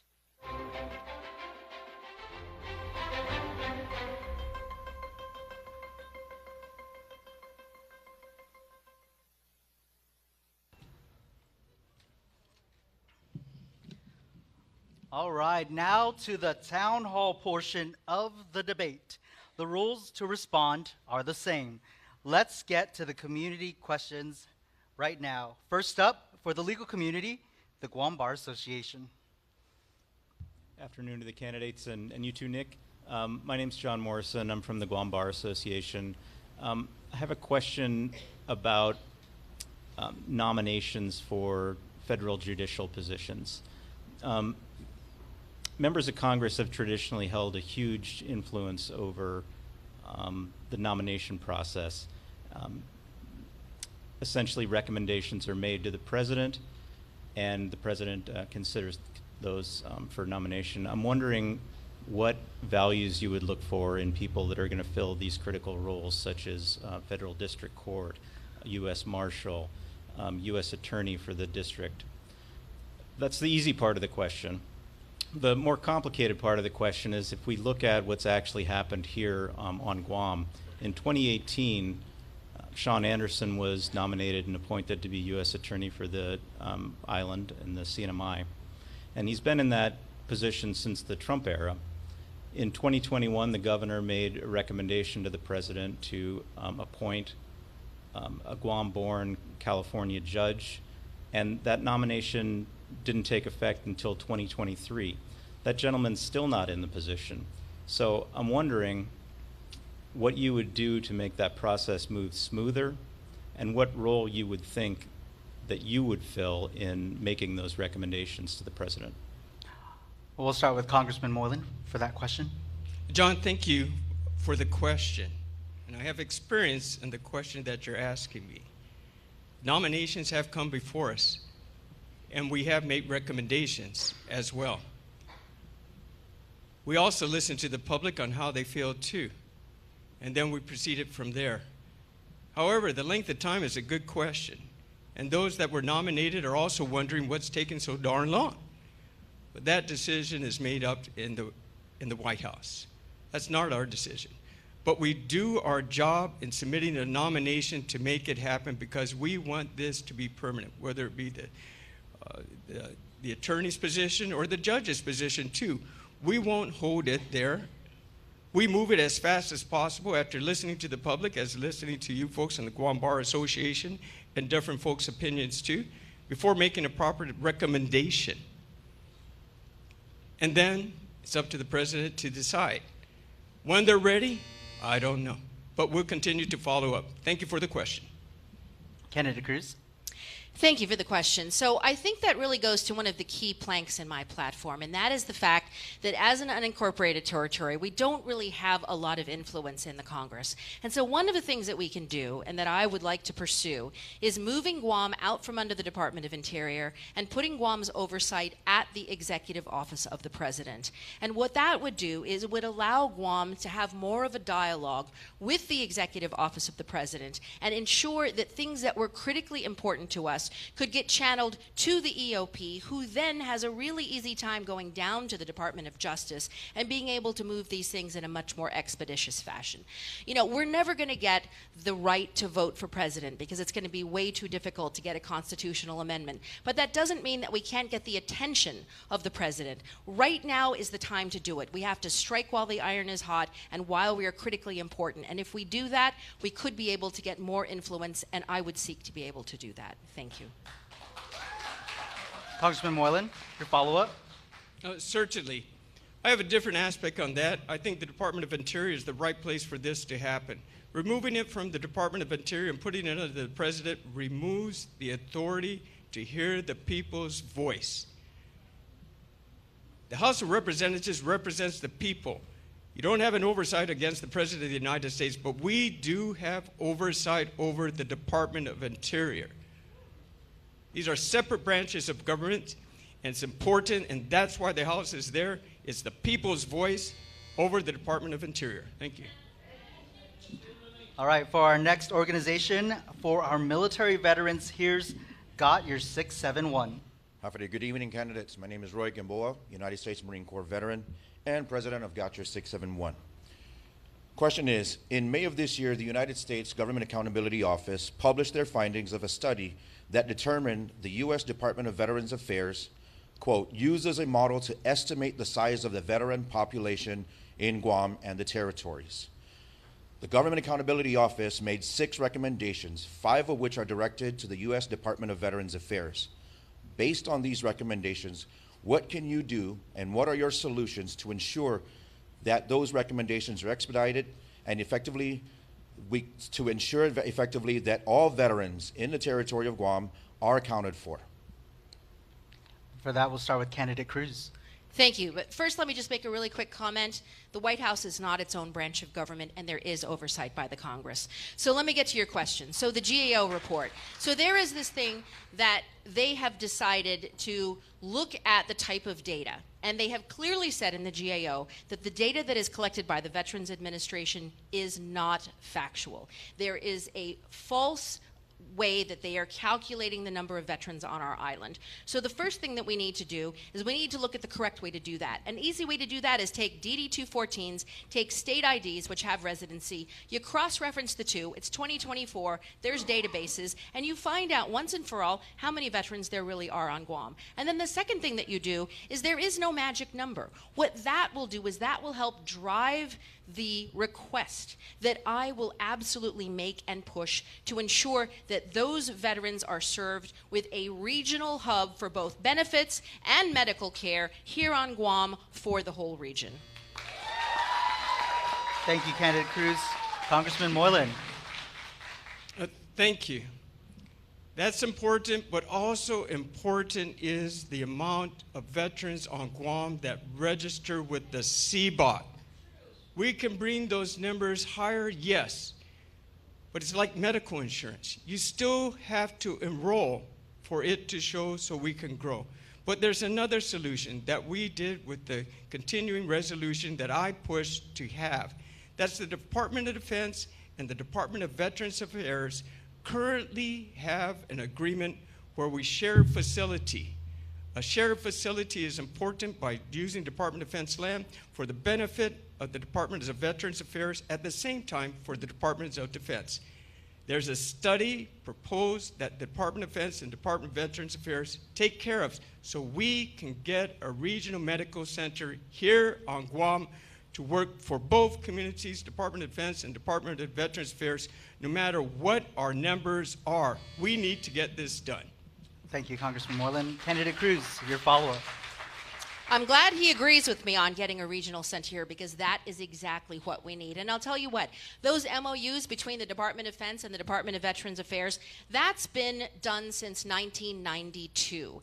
I used to work on that when I was working for the Gutierrez-Bordallo administration, where we had agreements between Naval Hospital and the local government. So that can be done, but we need to increase our request. We need to make sure that enough of this sending people to Honolulu, just the airfare alone is millions of dollars that can be used to service our veterans right here on Guam. Thank you, candidates. Now to our next organization for our housing market, the Guam Association of Realtors. Hafaday. My name is Joanne Agunige from the Guam Association of Realtors, the Government Affairs Committee. Our question is, if elected or re-elected, what 3 priorities, new for Congressman Moreland, will you advocate for within your first 100 days as Guam's congressional representative? All right, Congressman Moreland. Thank you for the question. And yes, housing is important and demand will continue as well as the buildup comes in. 2 things we're doing now and will continue to do when I'm reelected as well. We've added an additional $400 million for the military to build housing in base. In addition, increased the funding cap for Department of Defense to look at these dilapidated buildings, large apartments, old hotels as a possible source for housing for military, and purchasing that or leasing that to take the burden off the housing market on Guam. These things are moving forward and have to be done. Plus, the H-2B workers, as I explained earlier, are necessary to work on private jobs outside before the next storm hits and in order to reduce the demand on housing on outside. This we can accomplish with my help in the 119th Congress. Thank you. Thank you, Congressman Moreland. Candidate Cruz. Well, with respect to housing, again, I will reiterate, the first thing we need to do is we need to get the infrastructure. We can't get more housing built on Guam if we don't have the infrastructure to service it. That is the first thing we need to do. The second thing we need to do is we need to get public-private partnerships, because let's face it, we can't always be asking Uncle Sam to fund everything, because we've seen Uncle Sam does not have enough money to fund everything, and every time they say we don't have enough money, we can't be left high and dry. So we need to incentivize the private sector to get them to build more affordable housing here on Guam. We need to coordinate our federal efforts with the Guam Economic Development Authority, because they've got QC authority, and we need to create more incentives so that we can build more affordable housing on our island so it relieves that pressure. And in addition to that, again, on the H-2s, it's a nice thing to say, but the fact is there are not enough H-2s on the island right now working outside the fence, so we need to come up with alternate solutions and stop relying on Band-Aids. Thank you. Thank you, Candidate Cruz. Congressman Moreland, your follow-up. We need to allow the H-2B workers to work outside the fence, and more H-2B workers are coming as well, to about 10,000 H-2B workers. But the important part is that these workers are allowed to work outside the fence as well, to reduce the demand of housing that we have now by building more. Contractors need a workforce. They don't have it. This is what needs to be done. I was able to get the H-2B workers extended for another 5 years. I can do the same to have these H-2B workers work on the outside of the fence. Thank you. Thank you, Congressman Moreland. Now to our next organization for the business community, the Guam Chamber of Commerce. Hafaday. My name is Ernie Galito, Chamber of Commerce. I'm the chairman of the board. You two are doing great. Good thinking on your feet. Keep it up. As Guam faces economic challenges and opportunities, the outcome of the upcoming U.S. presidential election could significantly impact the island's future. If either former President Donald Trump or Vice President Kamala Harris wins the presidency, what do you estimate the economic outlook for Guam will be under their leadership? Additionally, can you provide your perspective on how their platforms, particularly key issues like federal funding, military strategy, and economic recovery, differ, and how might that affect Guam's future? Candidate Cruz, we'll begin with you for that question. Thank you. Impossible to answer that in 60 seconds. Thank you very much, Ernie Galito. So I will tell you, a lot of the answer is to be found at gingercruz.com, because I do have a whole plan and we discuss so many of those things. But what I will say really quickly is, it is important that if I win this election, that I be able to work with whoever the occupant of the White House is, whether it be Donald Trump or Kamala Harris, and I will make sure that I represent the people of Guam. And there's going to be pluses and minuses on both sides. I believe if Kamala Harris wins, I think there's a lot more opportunity to help the society on Guam, to improve our opportunities to get childcare, to get $25,000 credits for housing for the people of Guam, things that we are really going to need. At the same time, if Donald Trump happens to win, I think he's very transactional, and I think there are things he's going to do in terms of military buildup which we could actually benefit from as well. So we always have to look at that silver lining. We have to work with whoever the occupant of the White House is, and we have to ensure that we are advocating for Guam's needs, but we have to understand where those intersect with their priorities and find those solutions. Thank you. Thank you, Candidate Cruz. Congressman Moylan, your rebuttal. Let the people decide. And at the end is where I'm going to work together with them. Right now, we have a Democrat as president, and the House, which is controlled by Republicans, are working our best. The Senate is run by Democrats as well, in the 118th. And the House is working its best as a majority of Republicans. If we had a Republican president and hopefully a Republican Senate too, things could probably move smoother. Hopefully. We don't know. But either way it goes, I have proven that I can work across the board, as shown in my rating listing, on how I've done in registering about the top 30th of those who can work well with both sides of the fence, with both sides of the aisle as well. Republicans win, you have a Republican Congress that we hope to keep the House as well. Senators, if the Senate wins the House, the Senate as well, then again, from the House to the Senate to the presidency. Either way, it will work best. That's my promise to you, and that's what I've shown to have, so thus shown for the people of Guam as well. Thank you. Thank you, Congressman.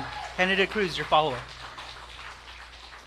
So right now it is looking like the House is going to flip Democrat, and I am very optimistic if that happens that we can actually have a change, because a Democrat House is one that has always been more friendly for the people of Guam. They have always provided more financial resources for the people of Guam, and they have cared about the outcomes for the people of Guam. So I am hoping that is where we head. But in addition to that, on that rating of being bipartisan, what has it gotten us on Guam? A lot of the accomplishments that he cited so far are accomplishments of the Biden administration. Things that the agencies on Guam have applied for and that have been given to them by the federal government. So we need better work in that area. Thank you, Candidate Cruz. Now to our next organization. Here's Equality Guam. Buenas and Hafade Guahu Sirokin John Kitchurchionko. I'm the program director at Equality Guam.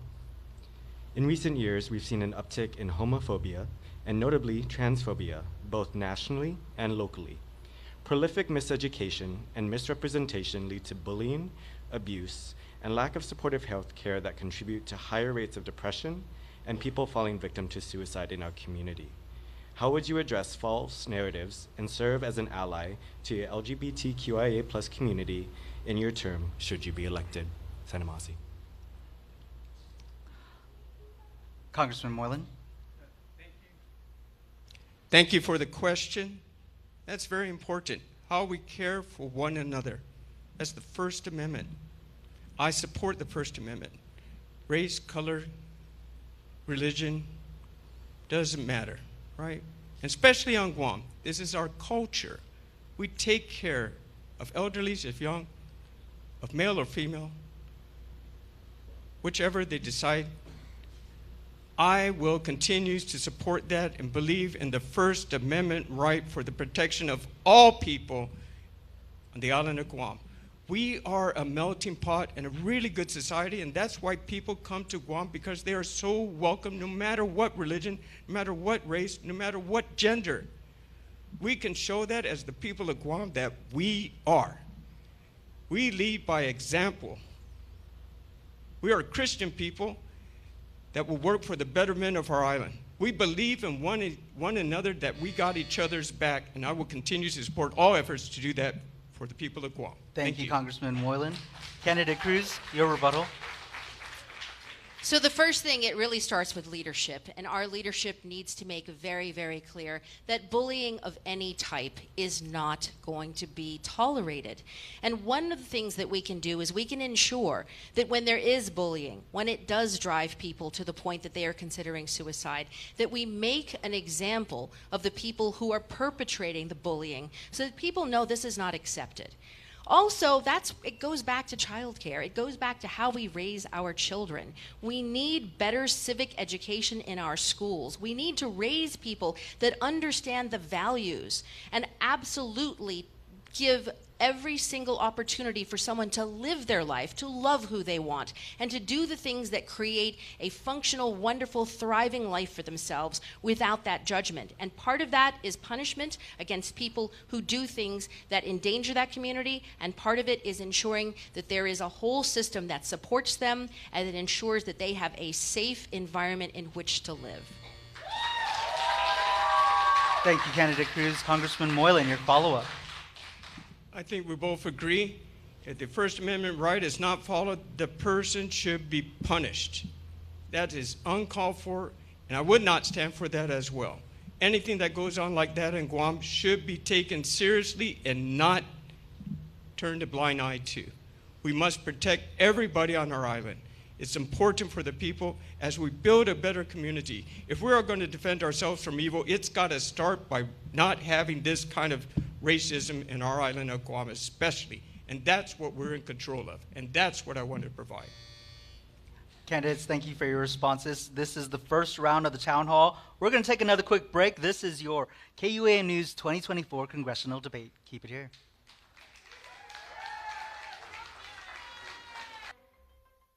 Sabrina brings maturity. She brings leadership. She brings influence. She has a keen understanding of the issues, and we need that type of leadership, this fresh blood, this new perspective. And I see in her as a person who is a servant leader. So I really think this is a time for people of her caliber. I humbly ask for your support for Sabrina Salas-Metanani for Senator. I'm Sabrina Salas-Metanani, and I approve this message. Gear up for the ultimate celebration of Guam's 80th Liberation Day holiday with Kmart's Liberation Celebration Giveaway.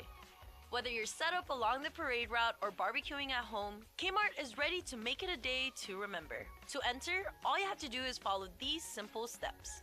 Share your favorite Liberation Day photos through the years with KUAM Circular or KUAM News on Instagram or Facebook by July 18th. And be a follower of KUAM Circular and Kmart Guam 7705 on Instagram or Facebook.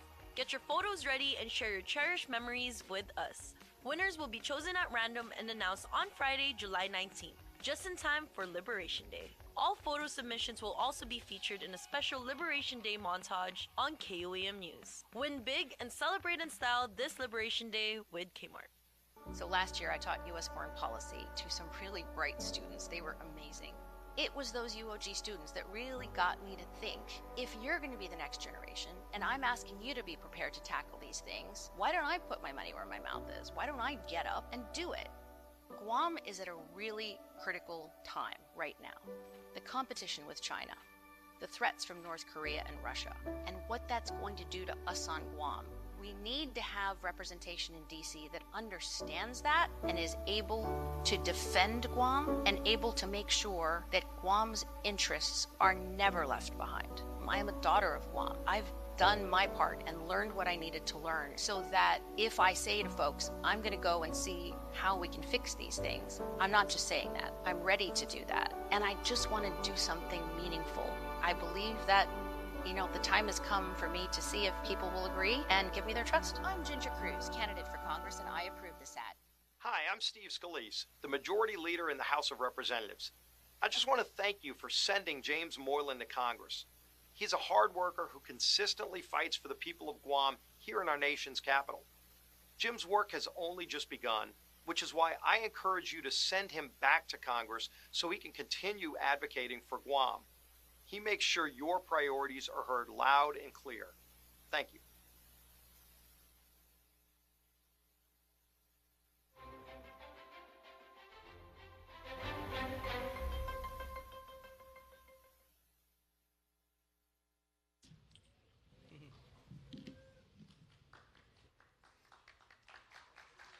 This is your KUAM News 2024 Congressional Debate. We continue with the town hall portion of the debate. Again, the rules to respond are the same. Let's get to the questions from our community for our Women in Business, the Women's Chamber of Commerce. Sujusmasi to KUAM and to the candidates. Hafide, I'm Regine Bisco-Lee with the Guam Women's Chamber. Recognizing that deciding to have children is a major life choice for women, what are your thoughts on reproductive rights?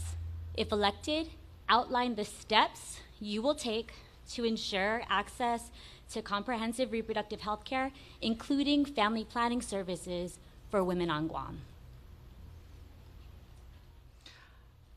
Candidate Cruz. Thank you very much for that question.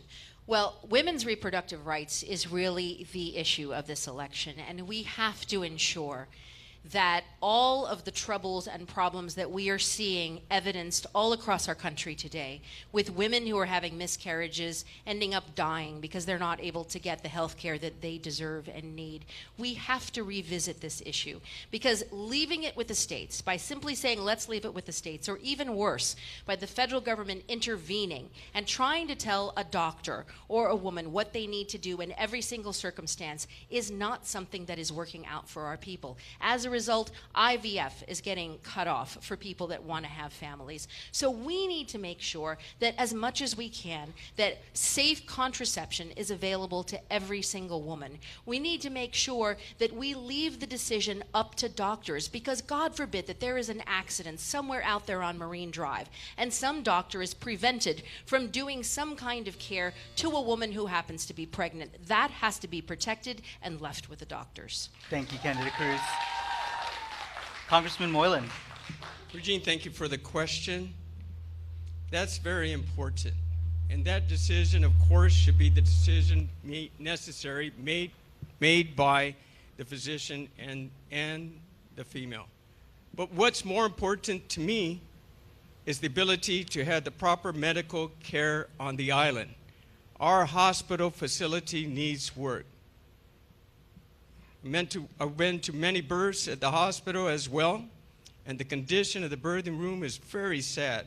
It needs a lot of work, and that's why the hospital needs the attention, and that's why Medicare and Medicaid need to rebase the rates to pay the proper rates, and that's why Medicaid should have zero cap as well, and that's why we need more nurses, so whenever who comes into the hospital for whatever need they have can be taken care of properly, correctly, and by the right physician to get it done for the proper care of the lady. And that's what I want to do. Thank you, Congressman. Candidate Cruz, your follow-up. So I agree with those, but what we need to do is we need to fight for those things. And we should have been fighting for the last 2 years for those things. And one of those areas is we don't have enough OBGYNs on this island. We know that. So we have to come up with ways that we can have unique immigration status to be able to get and entice. Maybe we need more help from outside the island until we can have our own OBGYNs come back and practice on Guam. But we need to work on both immigration regulations and supporting state and national boards to be able to have those people practice on island, because we need OBGYNs. Thank you, candidates. Now to our next organization for our environment, Micronesia Climate Change Alliance. Buenas and Hafide, Guahusi Maria Hernandez May, and I am co-director of Micronesia Climate Change Alliance. The question that I have today is, the U.S. Marine Live Fire Training Range Complex at Tailalu above Latexan calls for the firing of 6.7 million lead bullets annually over Guam's primary water source, the northern Guam Lens Aquifer, which supplies 85% of the island's drinking water.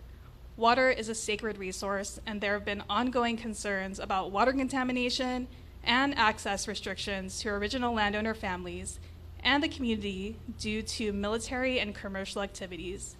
U.S. EPA has identified lead contamination from military firing ranges as a significant concern. Additionally, the legislature today passed a resolution calling for stronger protections for Latexan and the original landowners. How will you protect Chamorro land rights and Guam's water resources and ensure that local communities have access to clean water and lands? How will you promote these issues in Congress? Sijus Masi. Congressman Moylan, questions begin with you. Thank you, Maria, for your questions, and that is a great concern as well. The one island approach with the military working with the government of Guam, with the military working with the people of Guam to protect our resources is important.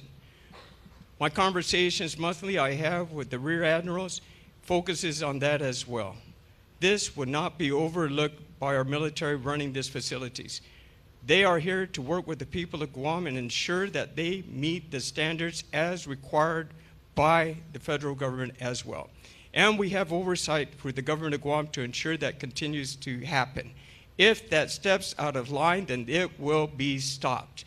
I will assure you of that, and I monitor that as just as well. There are other federal agencies that are putting other requirements on us that we have to be concerned with as well. That does not interfere with our culture or our traditions of the Chamorro people of Guam, that I am working to ensure that we continue to make sure this is right for the people of Guam. Thank you. Thank you, Congressman Moylan. Candidate Cruz. Thank you very much. I will just say that lead contamination of our water is an absolute red line. That will not happen if I am in Congress, because we have to make sure that that water lens is not going to be contaminated. That is what we survive on, and more than that, that is the most precious resource that belongs to the people of Guam. It's a red line. It's not about one Guam. It's not about accommodating the military. We have to say that we will absolutely not accept lead contamination. And by the way, I don't think the military will either. But there is going to be money that they are going to have to put in there. And if it turns out that all of the environmental impact studies that they do finds that there is going to be any contamination, then we are going to have to find other technological ways to get those firing ranges. Maybe they need to do them virtually. There's a lot of other ways to do it. I mean, today in technology, how often do we have to rely on spreading lead bullets out over the land when you can use technology to accomplish the same kind of training outcomes for our military? Thank you, Candidate Cruz. Congressman Moylan, your follow-up. The building of Camp Lenin Blas on Guam is the first in the last 70 years that ever has there been one built before. The firing range is the highest technology that we have now in the nation. If this does not meet the requirements, then we will ensure that things need to stop. They have built this range to the highest top quality because it's a long-term investment into the island of Guam for protection, and it's a long-term investment with the people of Guam. Thank you, candidates, for that response. Now to our final community representative, we have a question from our youth. Buenas, candidates. My name is Devin Santos, and I'm representing the youth and young voters of Guam. My question for you today is, how will you work to ensure young people have access to jobs, training, and educational opportunities to prepare them for Guam's ever-changing economy and ensure them a safe financial future? Thank you. Candidate Cruz. Thank you very much. You know what? That is absolutely one of my top concerns. And it's not only having access to the training and to the opportunities, but it's also having the jobs on the other end. Because I'll tell you what, right now, the Guam Community College, the University of Guam, they are doing an incredible job training our young people. And you know what the problem is? I mean, look at our nurses. A lot of them, they're going through and they're soaring through these, but they don't want to take the scholarship. You know why? Because if they can't get the money that they need and they can make more money by going to the States, they're leaving our island. So one of the best things that I can do if I make it into Congress is really focus on creating new high-paying jobs for our young people. Because when the jobs are here, then the training will naturally come. Then the private sector will actually make opportunities available. There are ways in the Department of Defense that they can do that. I've already looked into it, and I am going to pursue those. They'll be part of my platform, and you can read about it. Thank you so much. Thank you, Candidate Cruz. Congressman Moylan. Thank you for the question. Now, we have more jobs than there are employees. I was at a restaurant and down in a hotel here. They hire high school employees. They hire college employees just to work 30 hours a week, no matter how they can break it up during school time, to keep them so they can get insurance. Not enough people want to work. If you have the desire to work, there's jobs out there. If you need the training to work, there is training available out there too. There's the Trades Academy, there's GCC, there's many opportunities for our youth to get a skilled job, to even open their own business, because jobs are going to continue to flow with this buildup, and small businesses that are needed to provide the services for the buildup and for the people of Guam and the island of Guam. The opportunity is here today for the youth to get involved. Grants are available for the education. They will pay you to go to school if you so want to as well. So we will continue to that. Get me into the 119th Congress. Thank you, Congressman Moylan. Candidate Cruz, your follow-up. I still say that we don't have enough high-end jobs, because we need to have the whole range of jobs. And let's just face it, tourism is not one of those. I mean, how many of our kids really aspire to work at McDonald's for their whole lives? Okay, that is great as a start, but they've got to be able to move up. They need to be able to afford the houses and afford the cost of living, and they can't do it on all those low-paying jobs. So the reason that those jobs are vacant is because it doesn't give them a living that they can live on. We have to look at better-paying jobs and better-paying opportunities for our people. There are no other industries, and we need to create them for the people of Guam. Candidates, thank you so much for your responses to our community organizations and representatives. Your KUAM News 2024 Congressional Debate continues in a moment.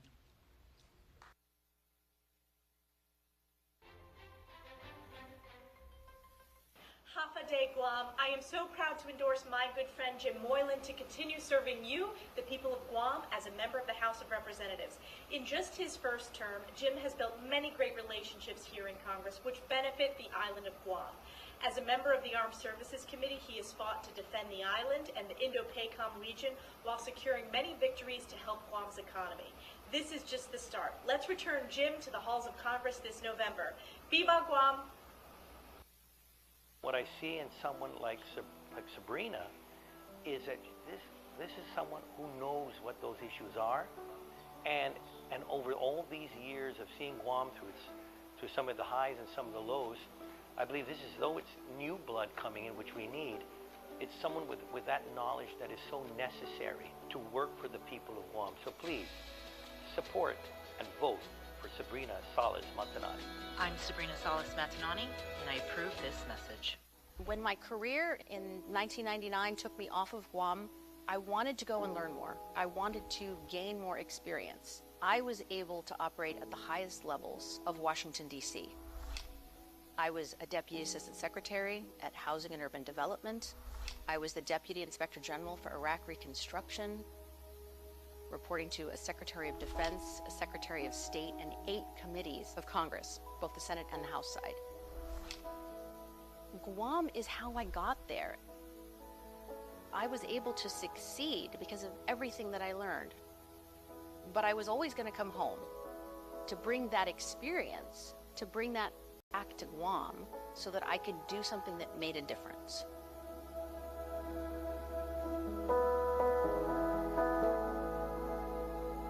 I'm Ginger Cruz, candidate for Congress, and I approve this ad.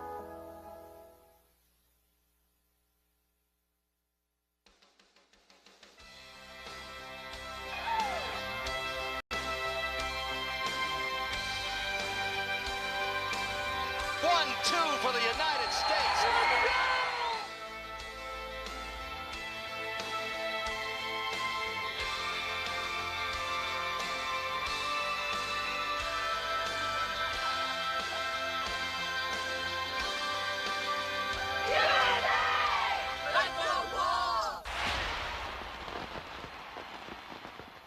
I'm Tony Atta, and I approve this message. Tony Atta produced quality legislation as a senator. Laws that prioritize our needs and keep our people safe. His Castle Doctrine legislation is the strongest law of the land, which allows us to protect our loved ones at home. But Tony's been serving our community long before he became a senator. So when people say, I'm glad Tony's back in politics, we say, no, Tony never left leadership. Vote Tony Atta for senator. It's time to bring back the quality.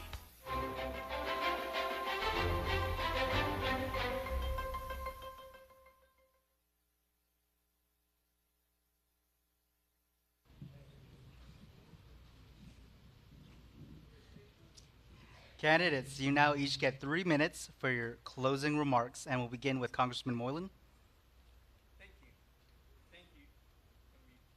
Thank you. There we are. There you go. I enjoyed my evening here tonight, and I want to thank you all for coming. I want to start off by saying when I got into Congress, I had to establish a presence. And I did that right from the start. Went out there and sold the island of Guam. Got to know the people I needed to know to get into the committees that are important to the island of Guam. That's the House Armed Services for our national defense. That's natural resources for the Department of Interior. And most recently, they added a third, which is unprecedented for a new freshman. That's Foreign Affairs, Indo-PACOM area. And I want to continue to do the job for the people of Guam. Learned so much in the first year, did so much in the first year, and because of our presence and because of our ability to work across the board with Democrats, most importantly in committee, working really hard, we were able to get $3.2 billion within the first year, additional money through the NDAA, through amendments that were important for our agencies on Guam, for our community safety, for the water, for the infrastructure, most importantly for Port Authority, and repairing the breakwater as well. That's crucial. It's one storm away from being destroyed. That would be devastating for the island, but we're working on that now. And I want to see that through the finish. There's so much I can get done for the people of Guam. And I want to work for the people of Guam to do that, to listen to everyone. I work well with the governor of Guam. I testified before the Guam legislature. I've met all the mayors and asked them what do they need. I work with the agencies too as well. I don't shut anybody out. I put myself out there on the air. I am transparent. I'm not perfect. I learn, and I want to continue to grow. It's important for longevity to keep its movement in Congress. It builds trust. It builds respect. And it builds yourself up within the committees that you work for. That gives you more authority to authorize money for your island. I work well with the CNMI, Kalili. I work well with American Samoa, Wataragan. I work well in my committees. I am proud to serve the island of Guam. I'm a soldier, I'm a veteran. I have worked for the government of Guam as a safety officer. I've worked in the private industry.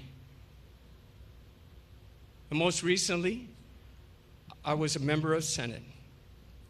And I know what it takes to negotiate and write measures, and I want to continue to use this experience and the experience I gained in the first term in Congress. We pushed hard, we worked our team, and we can do a lot more. Get me back in Congress. I appreciate this time. God bless you all. Congressman Moylan, thank you so much for your closing remarks. Now, Candidate Cruz, your 3 minutes. Thank you very much. So when do we know that it's time to change course? As soon as you find out that we're heading in the wrong direction. And over the last 2 years, I have seen missed opportunity, and I have seen the threats that are facing our island. And that is the reason that I am running for Congress. Because if we don't change course now with Washington, D.C., we may lose this window of opportunity forever. Now, my opponent, he's tried his best, but you know what? He lost $300 million in compact impact. He's not been able to get compensation for our downwinders, and I don't believe that that's going to happen under Mike Johnson. And he hasn't done anything to really diversify our economy or even shore up tourism, the things that matter outside of the fence. And what does he do? He instead claims credit for things that the Biden administration has given to the people of Guam. That $3.2 billion, that was done by the Department of Defense and the Biden administration. And so when you're looking at that, and you're looking at the stuff that he's doing with his plus minus, it's a shell game because this Congress is dysfunctional. And then he's got this whole thing that he's doing with the veterans, where you're talking about gaslighting veterans, telling them they're going to be able to help them with assistive vehicles, when in fact it won't actually do anything. And that's because he doesn't have a plan.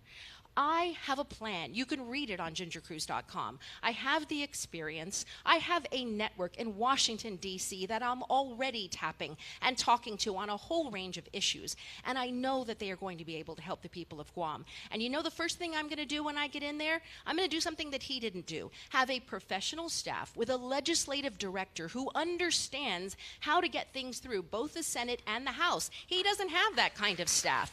We need that around a Guam team, and then we tackle issues. We tackle our economic issues. We bring down the cost of living. We diversify our economy. We have to shore up our tourism. And then we also need to look at things like healthcare. We need to get more reimbursement for the Guam Memorial Hospital. We need to get rid of the Medicaid cap. And then for our working families, we have to do more. We've got to provide more opportunities for childcare. We have to deal with elderly care because this is a growing issue on Guam. And we have to talk about lowering the cost of housing.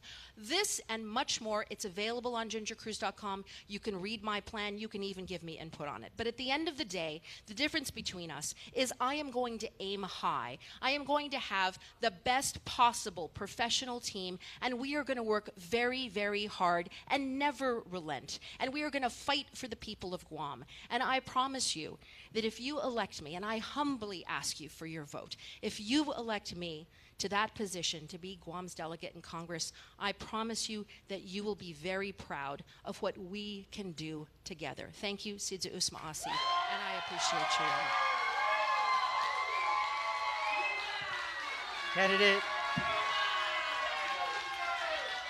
Candidate Ginger Cruz, Congressman James Moylan, thank you both so much for the opportunity of the time. The voters very much appreciate it.